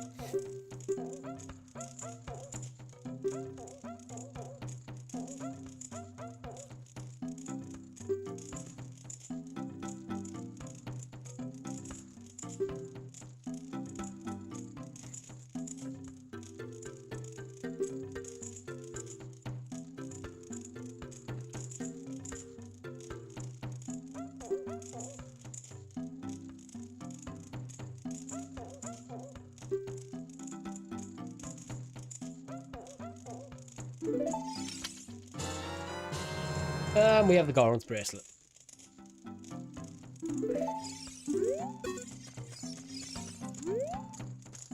I can't move that yet.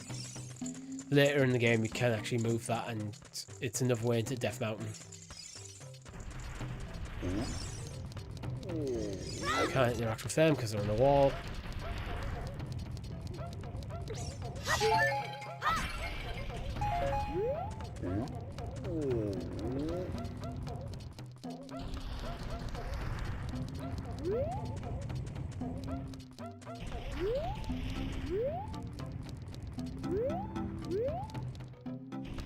I think that's the shop, but I'm going to bomb it anyway.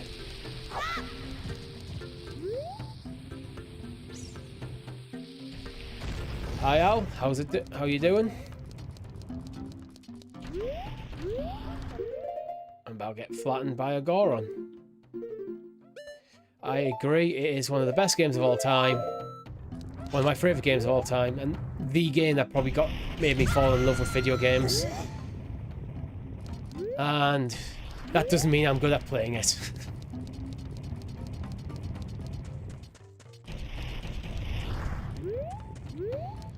Right, let's get...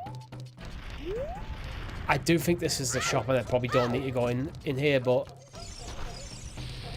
Well, come on, Richie. Sort your stuff out.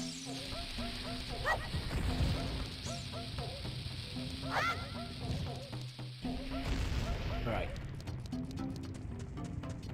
Is this the shop or is this Big Goron? I think this might be Big Goron. Yeah, this is Big Goron shop from the lower level.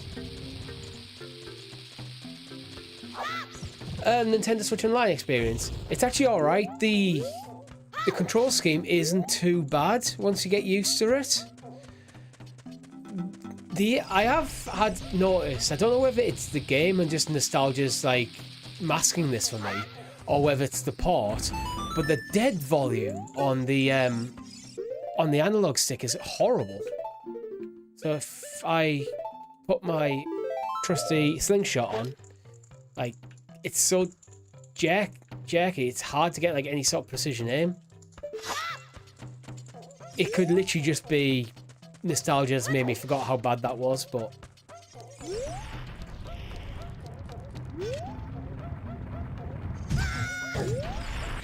Oh, I think I have to bomb flower him, don't I?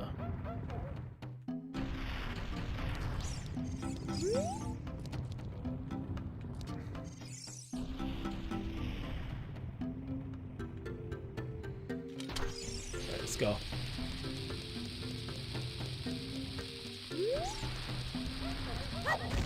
Oh god, that's... Yeah, he's a lot slower than I remember.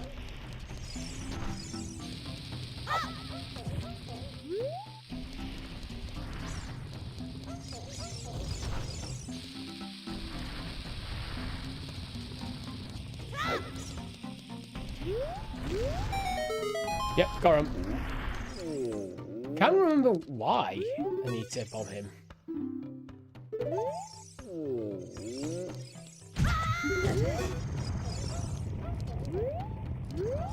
Oh, is he the one who basically gives you a hint how to get to Darunia?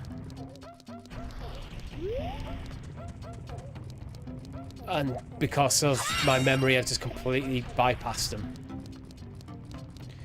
Anyway, let's go to the Dongo's Cavern.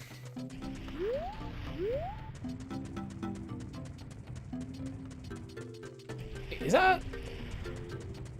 I never knew that was a hookshot point there. You learn something new every day?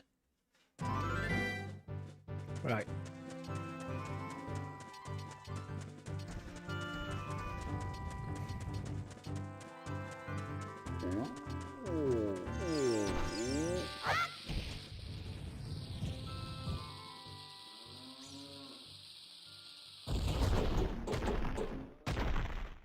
I feel sorry for that Goron sat down there. And let's go get a piece of heart as well. Not the official way to do that, but it works. The official way would be to plant a beanstalk here, then come back as an adult, but that works too.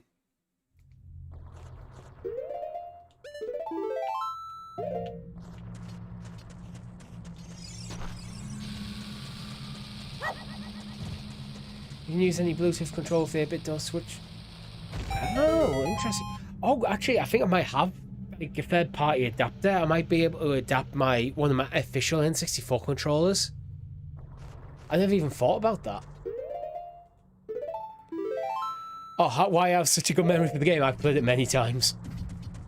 I played through a handful of times on 3DS and lots of times on 64, so... It's been a number of years, but yeah, I've never been like a speedrunner of this game. But if I was to become a speedrunner, this is the game.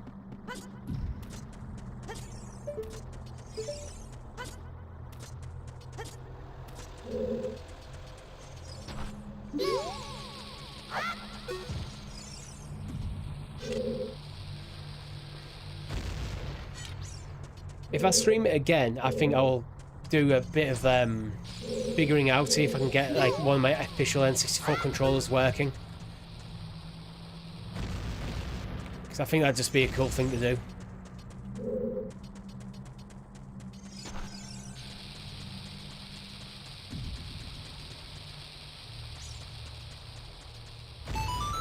And that'd save me buying the official one, unless my controls there.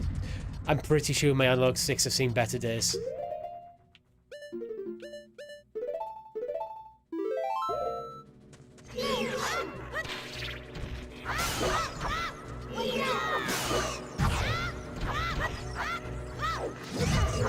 Oh, God.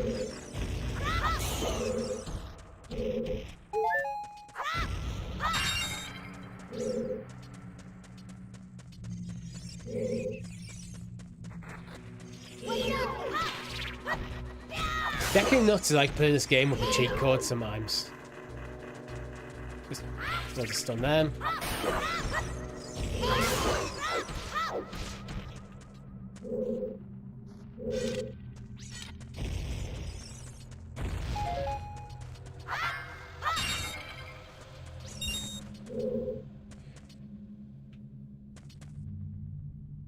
You got in the game and literally remembered everything. I'm doing surprisingly well since it's been probably since the launch of the 3DS version. The majority of things is coming straight back to me. There's a few things where it's like sequence when I can do things that like kind of I've stumbled on. But not much. At least not, I mean, it's early days, so.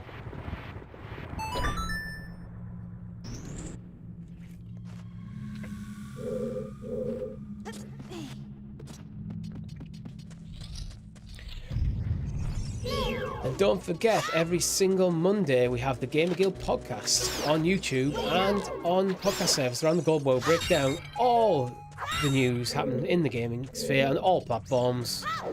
PlayStation, Xbox, Switch, Luna, GeForce Now, everything interesting we will be covering. Chris, Rob and I will be recording that on Sunday, I believe. Cheat code.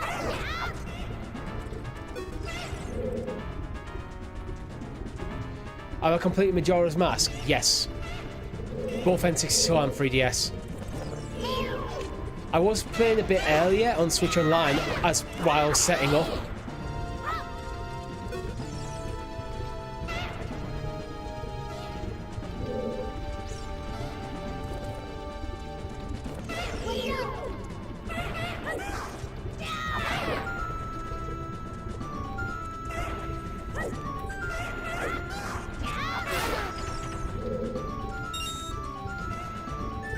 Come on, you Liz Alphos. I've got a pretty cool piece of Majora's Mask merch right next to me, which I'll show you in a second. It was part of a pre-order bonus for the 3DS version.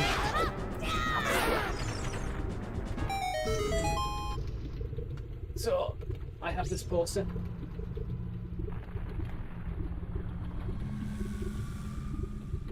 It was part of the, I don't know if it was UK only, but it was part of the pre-order bonus for Majora's Mask 3D on 3DS.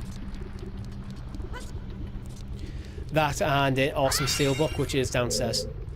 That poster actually, since it's been on the wall behind me where the shelving unit is, from right on the early days of Sounds of Stadia. I took it down, thought to put that shelving unit up, and it now lives on the floor next to it, hiding the nest of wires that's on the bottom shelf. Okay.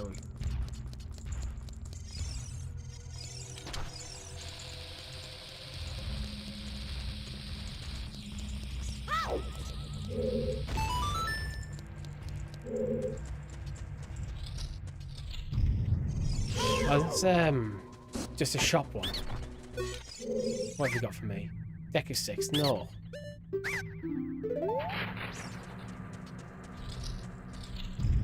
I have 10 Deku sticks. That's enough to last me the entire game.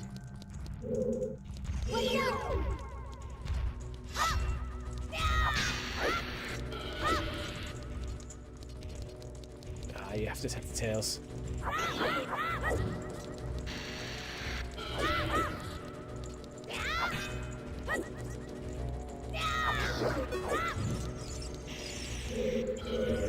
Oh, I thought I got him there. I need to be careful here because I've got my Kokoro shield out. And fire burns wood. I mean, I could technically just run right past these guys.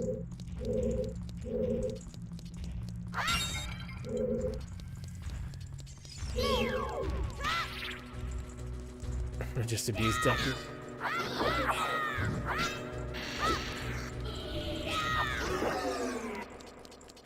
That's how you do it.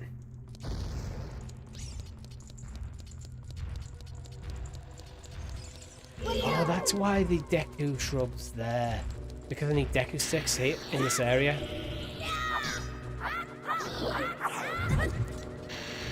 Got me to tail sweep.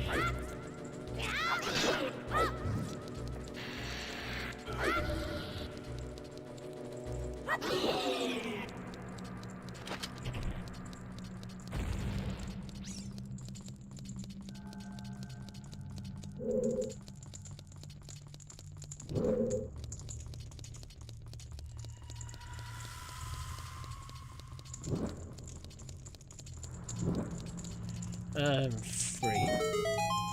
And we spam B to say our stick.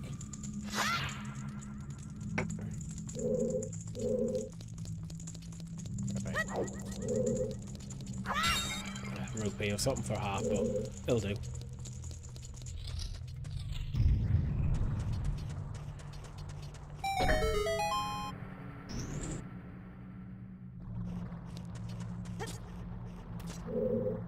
I haven't actually got the map yet, or the compass.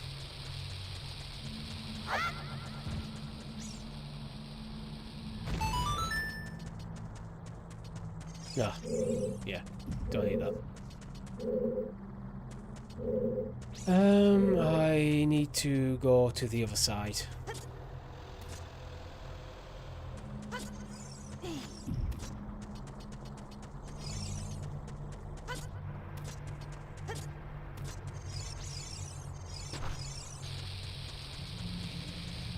Speaking of, you used to hate when you like spell it. Yeah.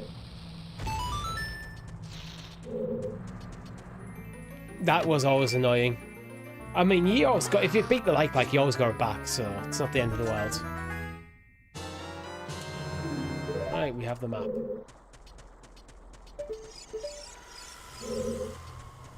Is that bombable? I think this wall over here is bombable if memory serves, so let's just take you out.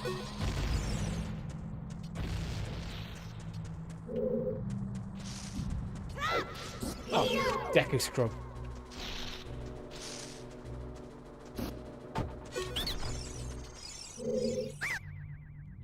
Deku Shield. No, I do not want to buy another Deku Shield for 50 rupees. That's very expensive for a Deku Shield.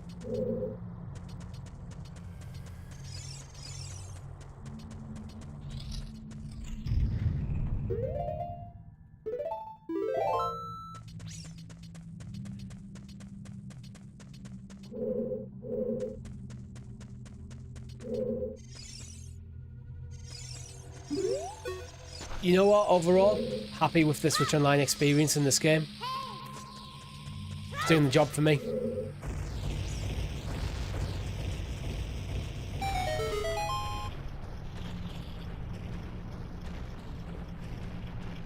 I wish the controls were customizable, but I've got used to them, so it's not the end of the world.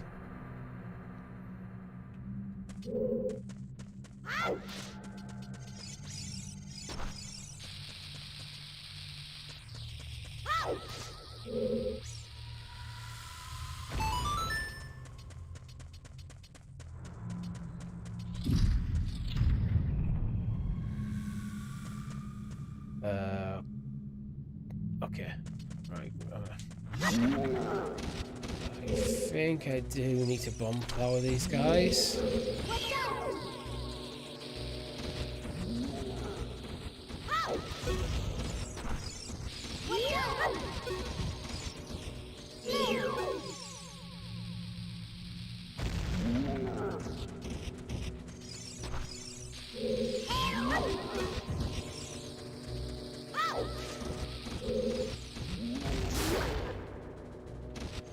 Now we run. How's the latency? Haven't noticed anything. Which, that's what you want, really.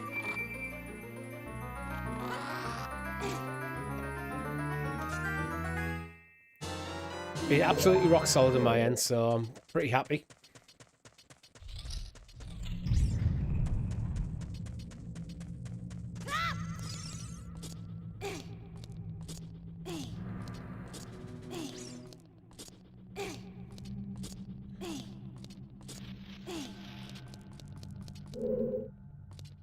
Head Sculptura.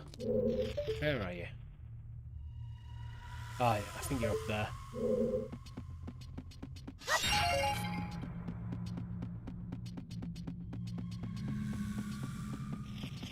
Oh no, I forgot you're right here. Nope, wrong button. That wasn't me. No issue. Just getting the buttons briefly.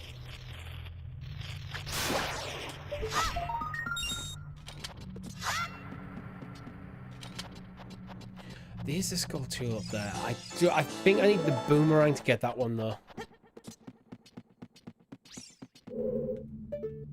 Yeah, I'm pretty sure I need the boomerang.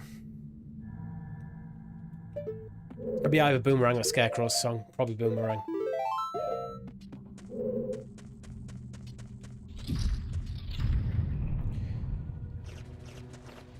Oh, let's take out these keys.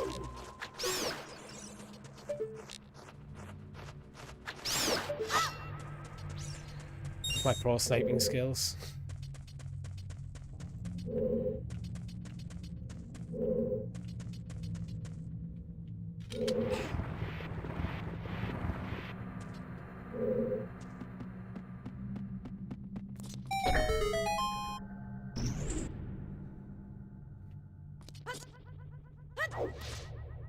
Nothing bombable in here, is there?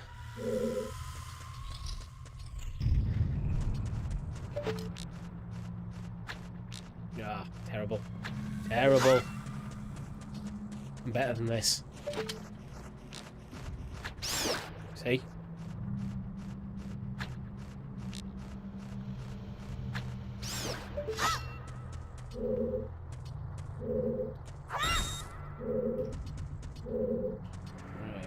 So, over here.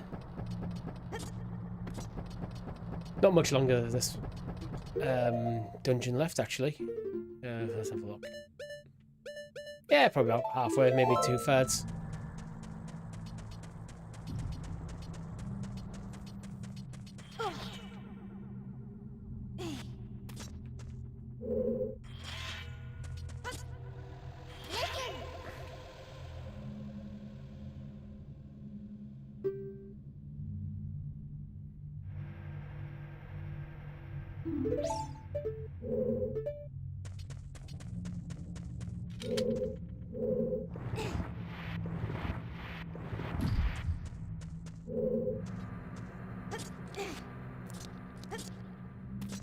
It's just a piece of heart. I remember there was something under there.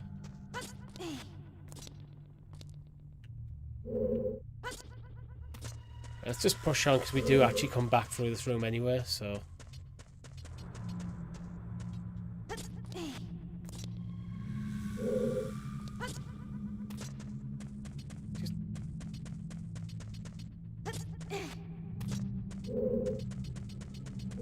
Can't get through there yet. It is this. I just need to get this block pushed in the right place. I mean, it was in the right place to begin with. I moved it.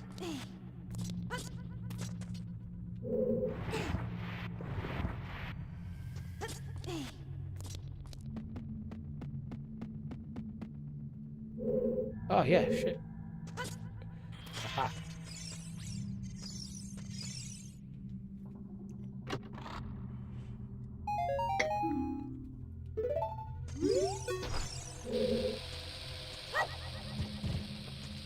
This is a hard pro.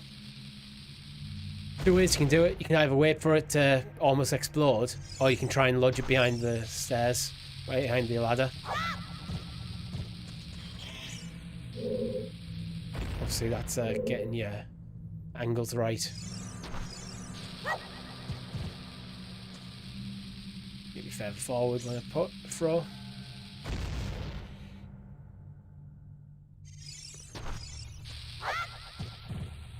I'm just going to wait till it almost explodes. It's the easier route.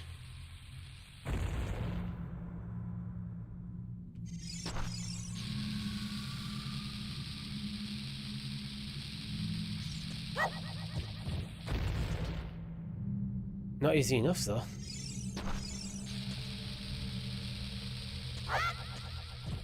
What are you doing, Richie?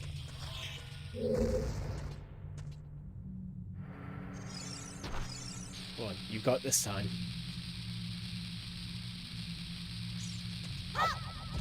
Oh, there we go. Nailed it.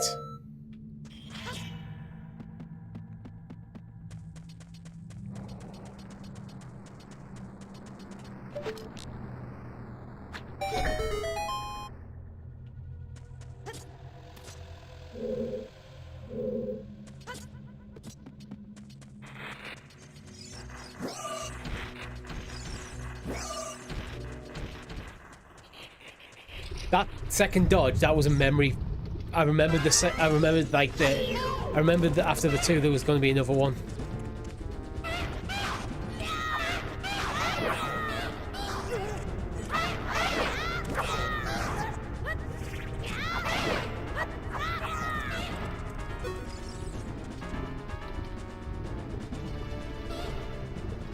I always like the Zelfos fights. Like the most swordsman-y fights in the game.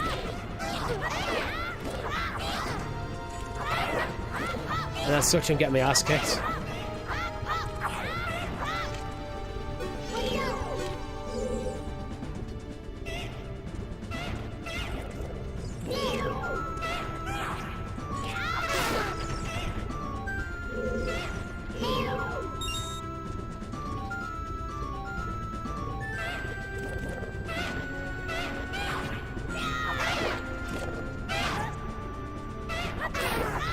You went straight from my shield there.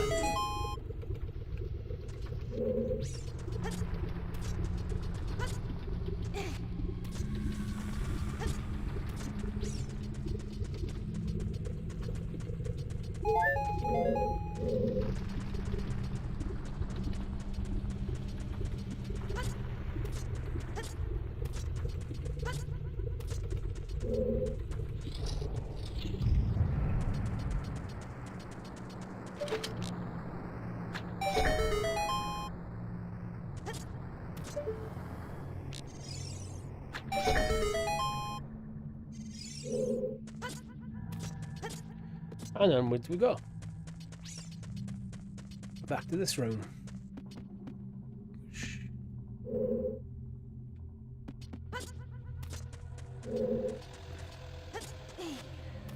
This is the bombs, I think, actually.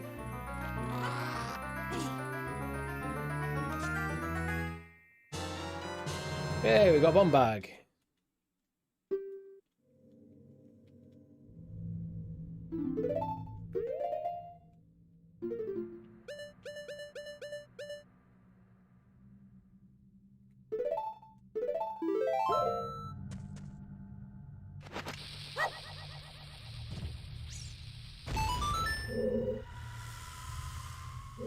I go through here, I have to run all the way back round.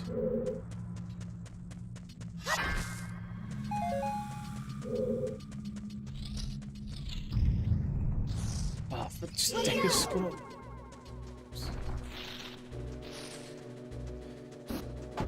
I'm pretty sure they don't sell anything interesting. Deku seeds. Nope. I mean, come on. Did I accidentally buy? I think I accidentally bought them. Oh, that was just terrible of me. Right, I will actually buy the decking nuts. Because I do like to use decking nuts.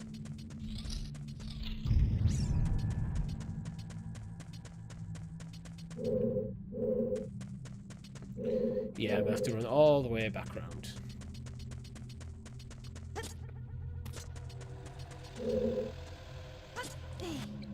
So I wasted 60 rupees and have a bit of a 2-minute run.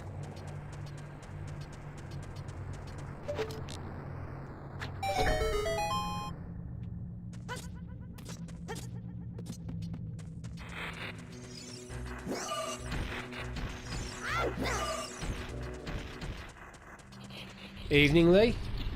Sorry if I missed something. What made me go back to the classics? Honestly, very simple reason. I was thinking about what I wanted to stream tonight, and my Switch Pro controller was in front of me, so I decided, oh, I'll look at the Switch on Pro Online. And I saw Ocarina, and I was like, well, I'm playing Ocarina then. That was it. There wasn't a huge amount of thought behind it. I saw it, fancied playing, and then, okay, I'm going to stream it. Sorry if you missed something. You've missed... I don't know if you're familiar with the game, but you've missed a fair bit. I'm currently probably about 2/3, maybe a bit more through Dungeon 2.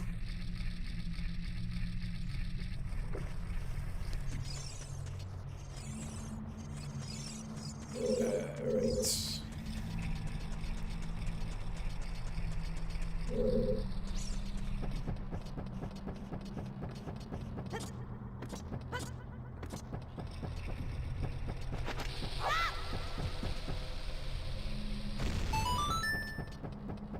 Oh yeah, Ocarina of Time. It's one of my favorite games of all time, and I credit it as the game that went from I kind of like video games to I love video games. This is the one that like, pushed me over the edge, really, so to speak.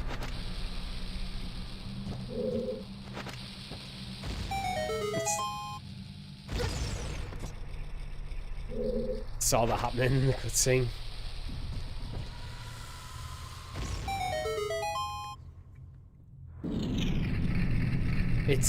This is the first game where I really felt emotionally invested in the story and the characters and everything that was going on in the world. I think it's one of them games. It came out at the right time. I was at the right age. I was basically in its core demographic. I had an N64. It wasn't my first Zelda game. My first Zelda game was Link's Awakening. So I went from playing Link's Awakening on the Game Boy. Then I've got my hands on an N64, and then this Zelda game that I'd heard about coming out.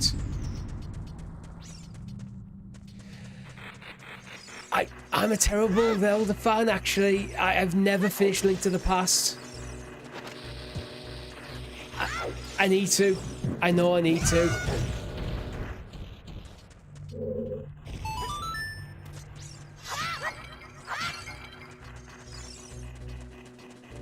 I have finished Link Between Worlds, which is like the spiritual successor to it. I don't, if you want to count that.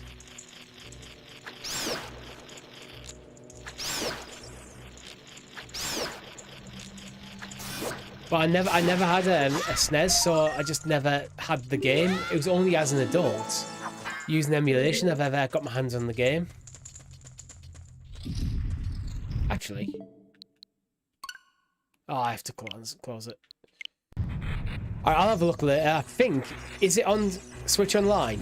If it is, maybe I'll play it on another stream. But Link Between Worlds being the spiritual successor. Oh shit. Running one-handed. Yeah, I finished Wind Waker.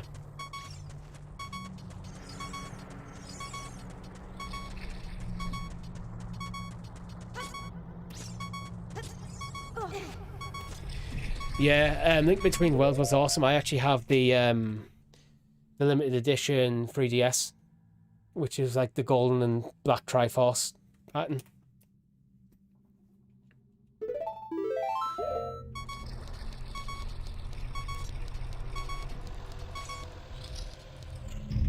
I'm about to go into a boss fight with no health because I was just playing sloppy.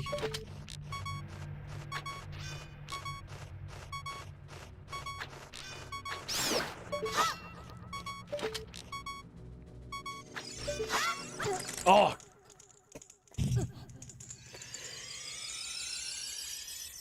That's why we get the fairy! I got a fairy area. Oh, my shield's gone!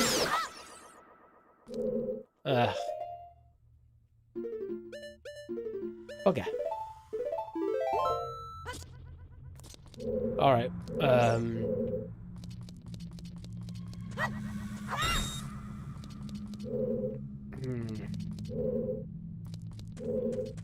we'll progress a bit.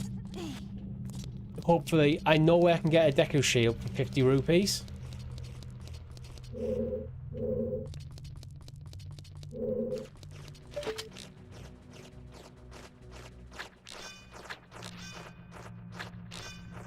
Oh my god, my shooting's terrible here.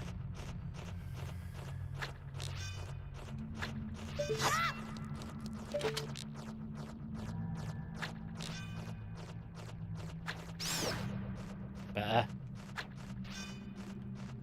That was close. That one was close.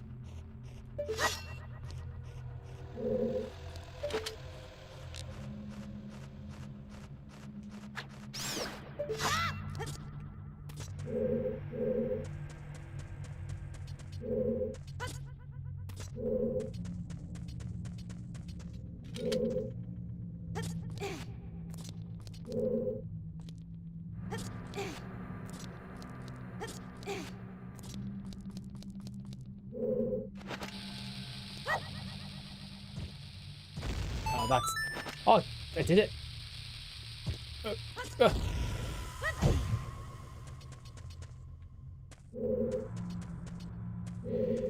So many games, so little time. He's me playing a classic that I've completed 1,000,000 times.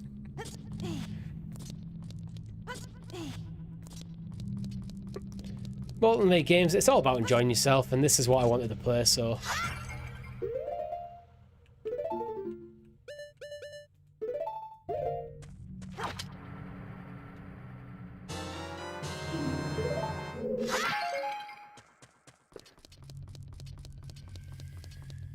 Right, we're not going that way yet. Do have my fairy back, that's good.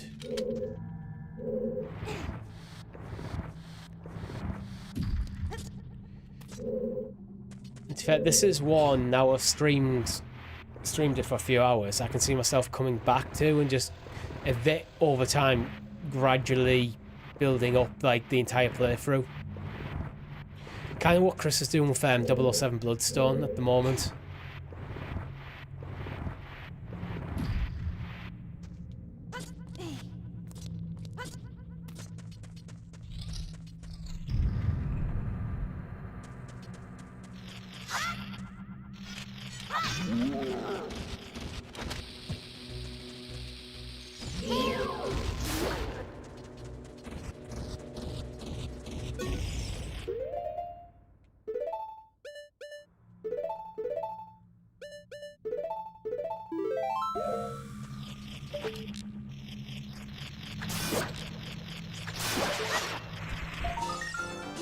How many gold sculptures do I have now?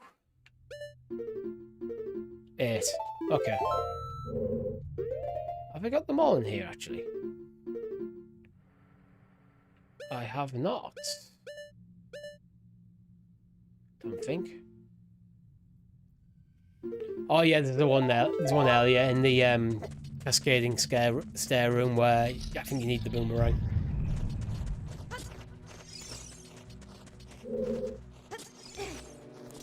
Damn it, Keith.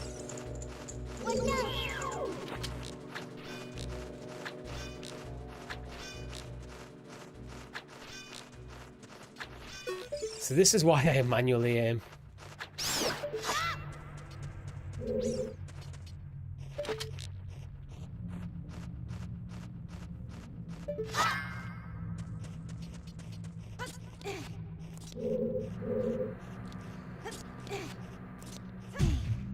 Yeah, absolutely right. Game Pass and PS Plus and Switch Online. It's, I think, basically what it does. It's like when you spend things like when people just doom scroll through Netflix rather than actually watching anything. That's what Game Pass and Switch Online and PS Plus do to you as a gamer. You spend all your time flicking through. Oh, what should I play rather than actually playing something?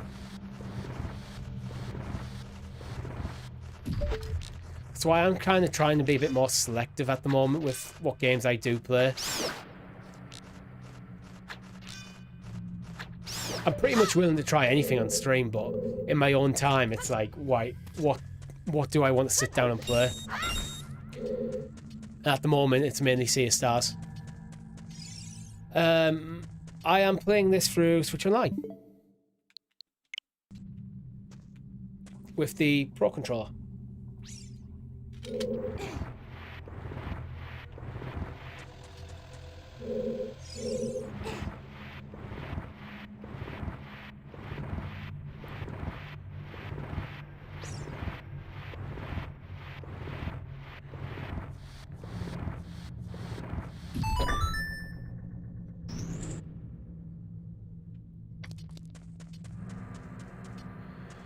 Right, I'm gonna go buy myself a deck. Oh, I need one rupee. Right. I'm gonna head back, find a rupee, and buy myself a deck of shield before going to the boss.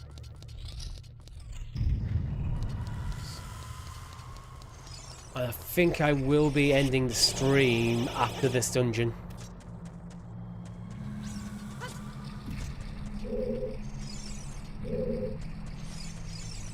You know what? I'll end the stream back in Kakariko Village.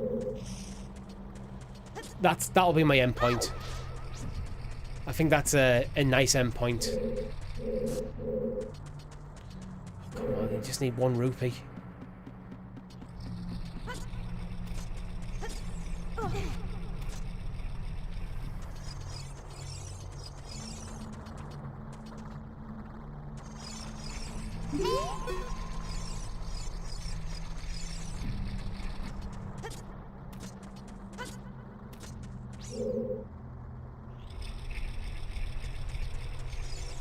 I'm not familiar with that actually. No, I'm playing this about as legit as you can get, really.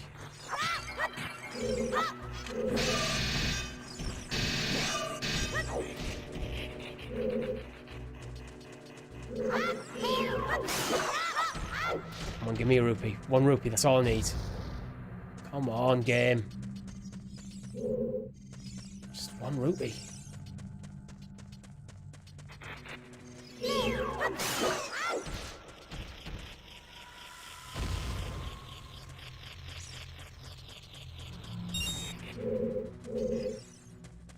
Is that? Oh yeah, it's up there. Well, that's a glitch.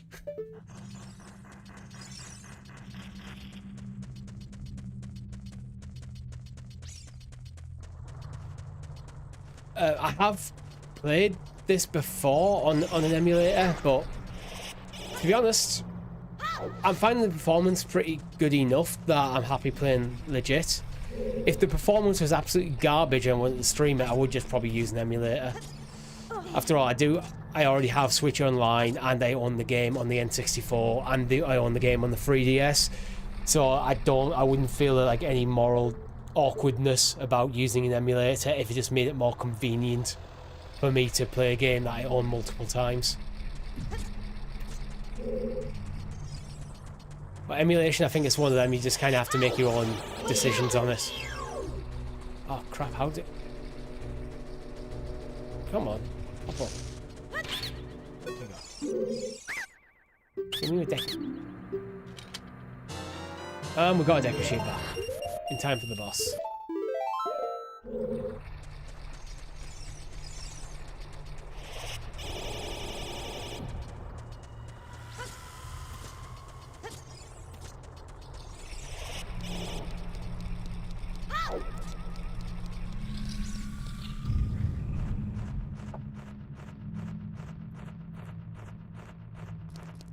Right, let's go. Let's go take this boss out.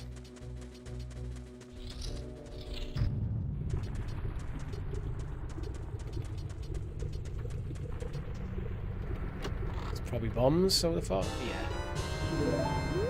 It's classic. You definitely need this item to move on, so we're going to put a chest with this in. I'm finding this okay with the Pro Controller. I mean, that's the control scheme you're working with. The right stick does your C buttons as well. So I'm finding for things like C up, you can just flick it. That's not too bad.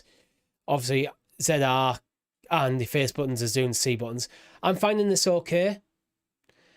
What we were talking about earlier is, because I think the official control is only about £35 in the UK. I don't know what it is in other territories. But you can also use the Bluetooth adapters, and I think I might have stuff lying around that I might be able to just try my legit N64 controller. But that would be a different stream. But I'm okay with this. So even if I don't, different games may vary, especially considering it isn't adaptable.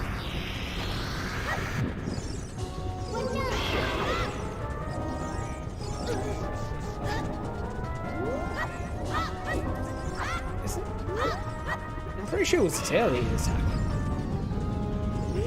Yeah, you can't customize your controls. That's the biggest thing I'd say, the biggest problem I'd say about it.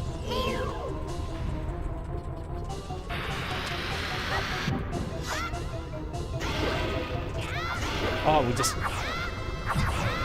Oh, shit. I just literally forgot this boss has attack patterns.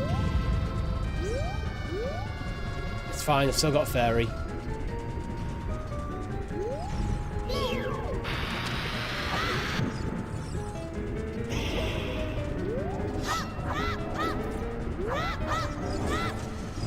away from him. Wait, do you have to just attack from the front? I always remember attacking from the back.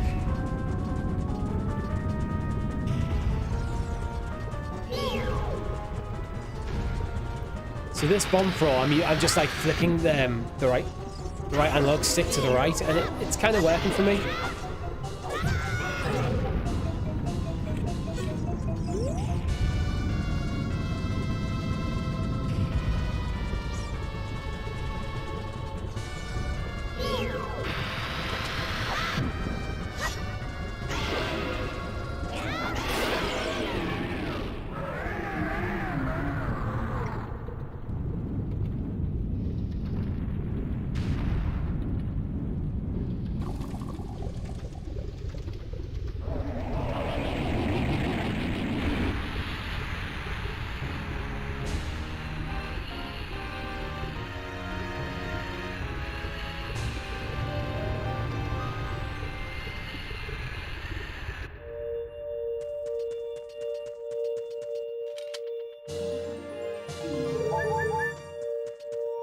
Well, that's Dungeon 2. So, when we get back to Kakariko, that's when I'm going to call time on tonight. Because I've been going for about 2.5 hours, maybe a bit longer. So I basically just need to scale Death Mountain. Have a chat with a fairy. And then get an owl ride back to town.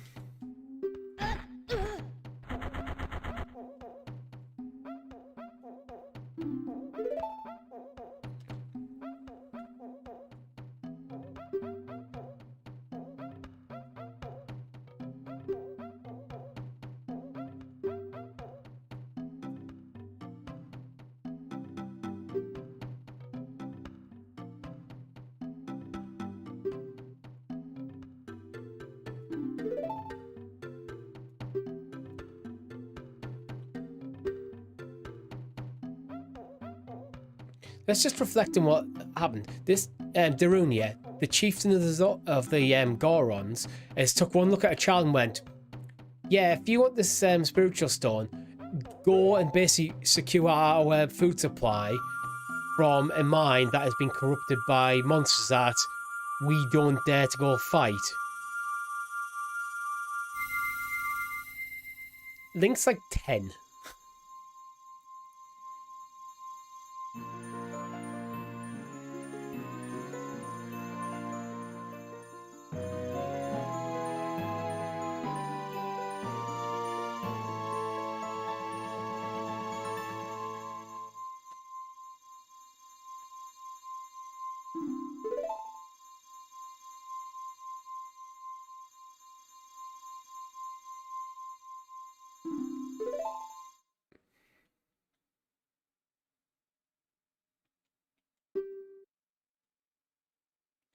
A mission to play all the Zelda games. That's are you including the Philips CDI games in there?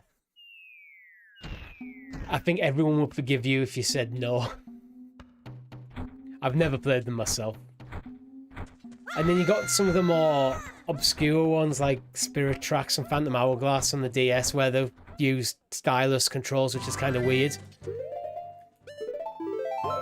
Oh, and then you got like the multiplayer stuff like Four Swords Adventure and stuff like that. There's some obscure stuff out there.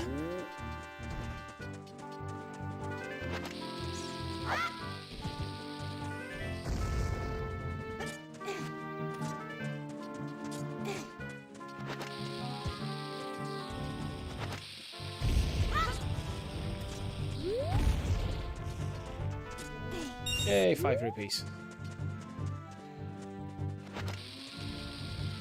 Games of Abominations, yeah.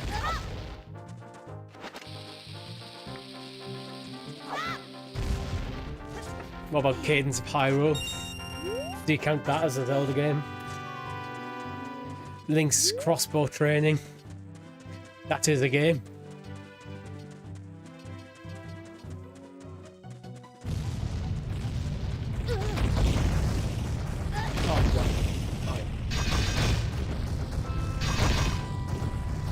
So yeah, this is... I'd say this is probably my favourite Zelda game. Link's Awakening is definitely up there for me. Twilight Princess definitely up there, but Ocarina of Time's... It's probably my favourite game of all time, to be honest, so...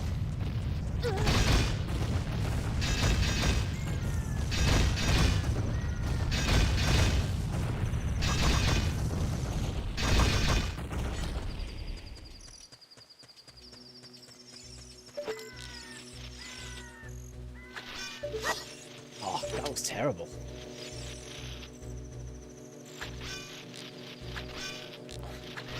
Oh my god, I just...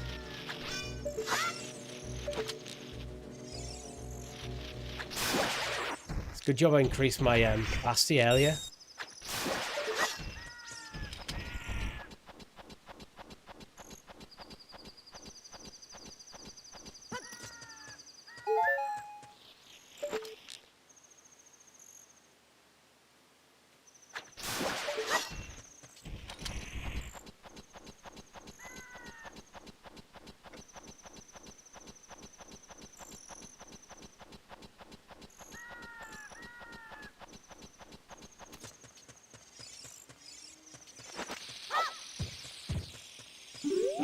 I've missed that.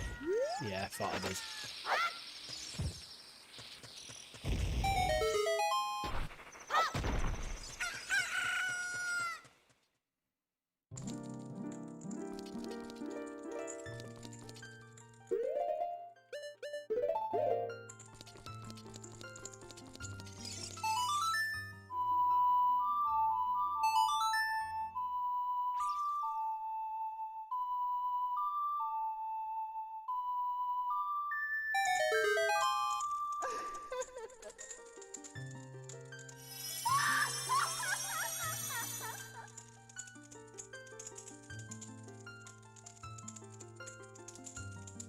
Someone designed this.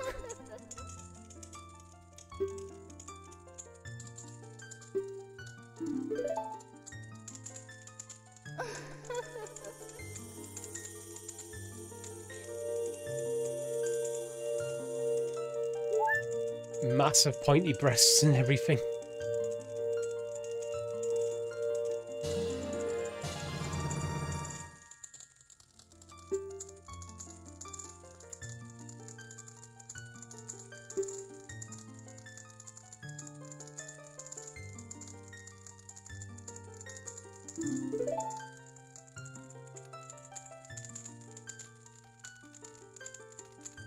I didn't realise you actually got told the quick way to do a spin attack here. I always remember being able to do it. I must have just learned it here as a kid. Nightly, thanks for stopping by.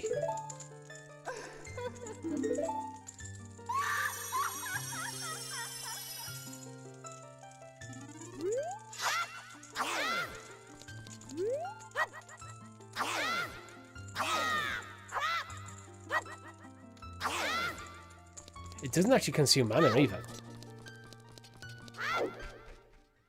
Alright.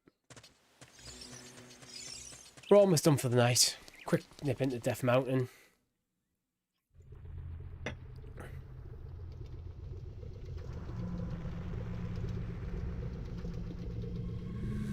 There's not much we can do here yet, but I think if we buy that...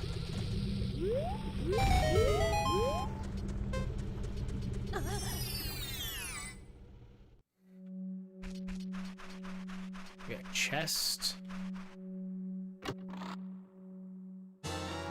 Oh, it's just bombs.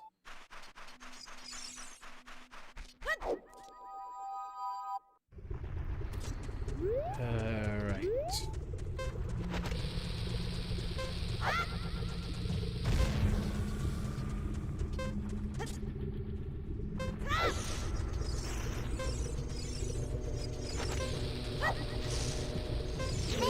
Actually, I'm just gonna get out of here. Stop locking on.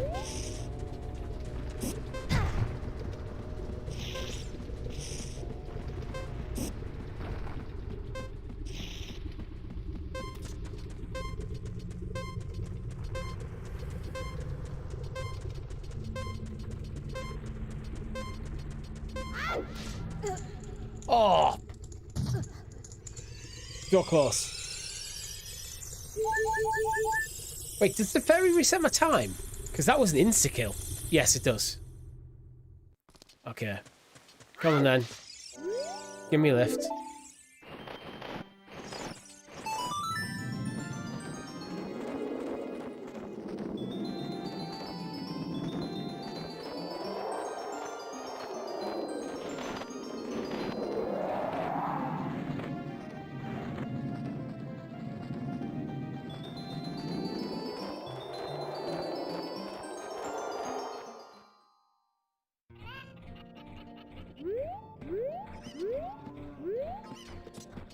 I'm up here.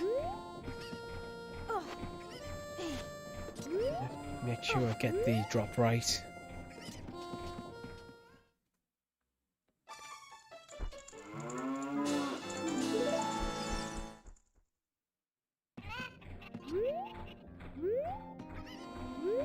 And I think this is where we're going to call it for the evening. Thank you all for stopping by. Don't forget we have the GamerGuild Podcast coming out on Monday, which will be breaking down all the week's gaming news on youtube.com/GamerGuild TV and on podcast services. On all podcast services, wherever you prefer, just search for GamerGuild TV and you should find us. If you haven't already, make sure you like the video, subscribe to the channel, be kept in the loop of everything. We have a membership program for as little as 99p. And a storefront, which I actually haven't plugged tonight. All the links, everything you need is in the description. With that, my name's been Richie. Thank you again for stopping by, and good night.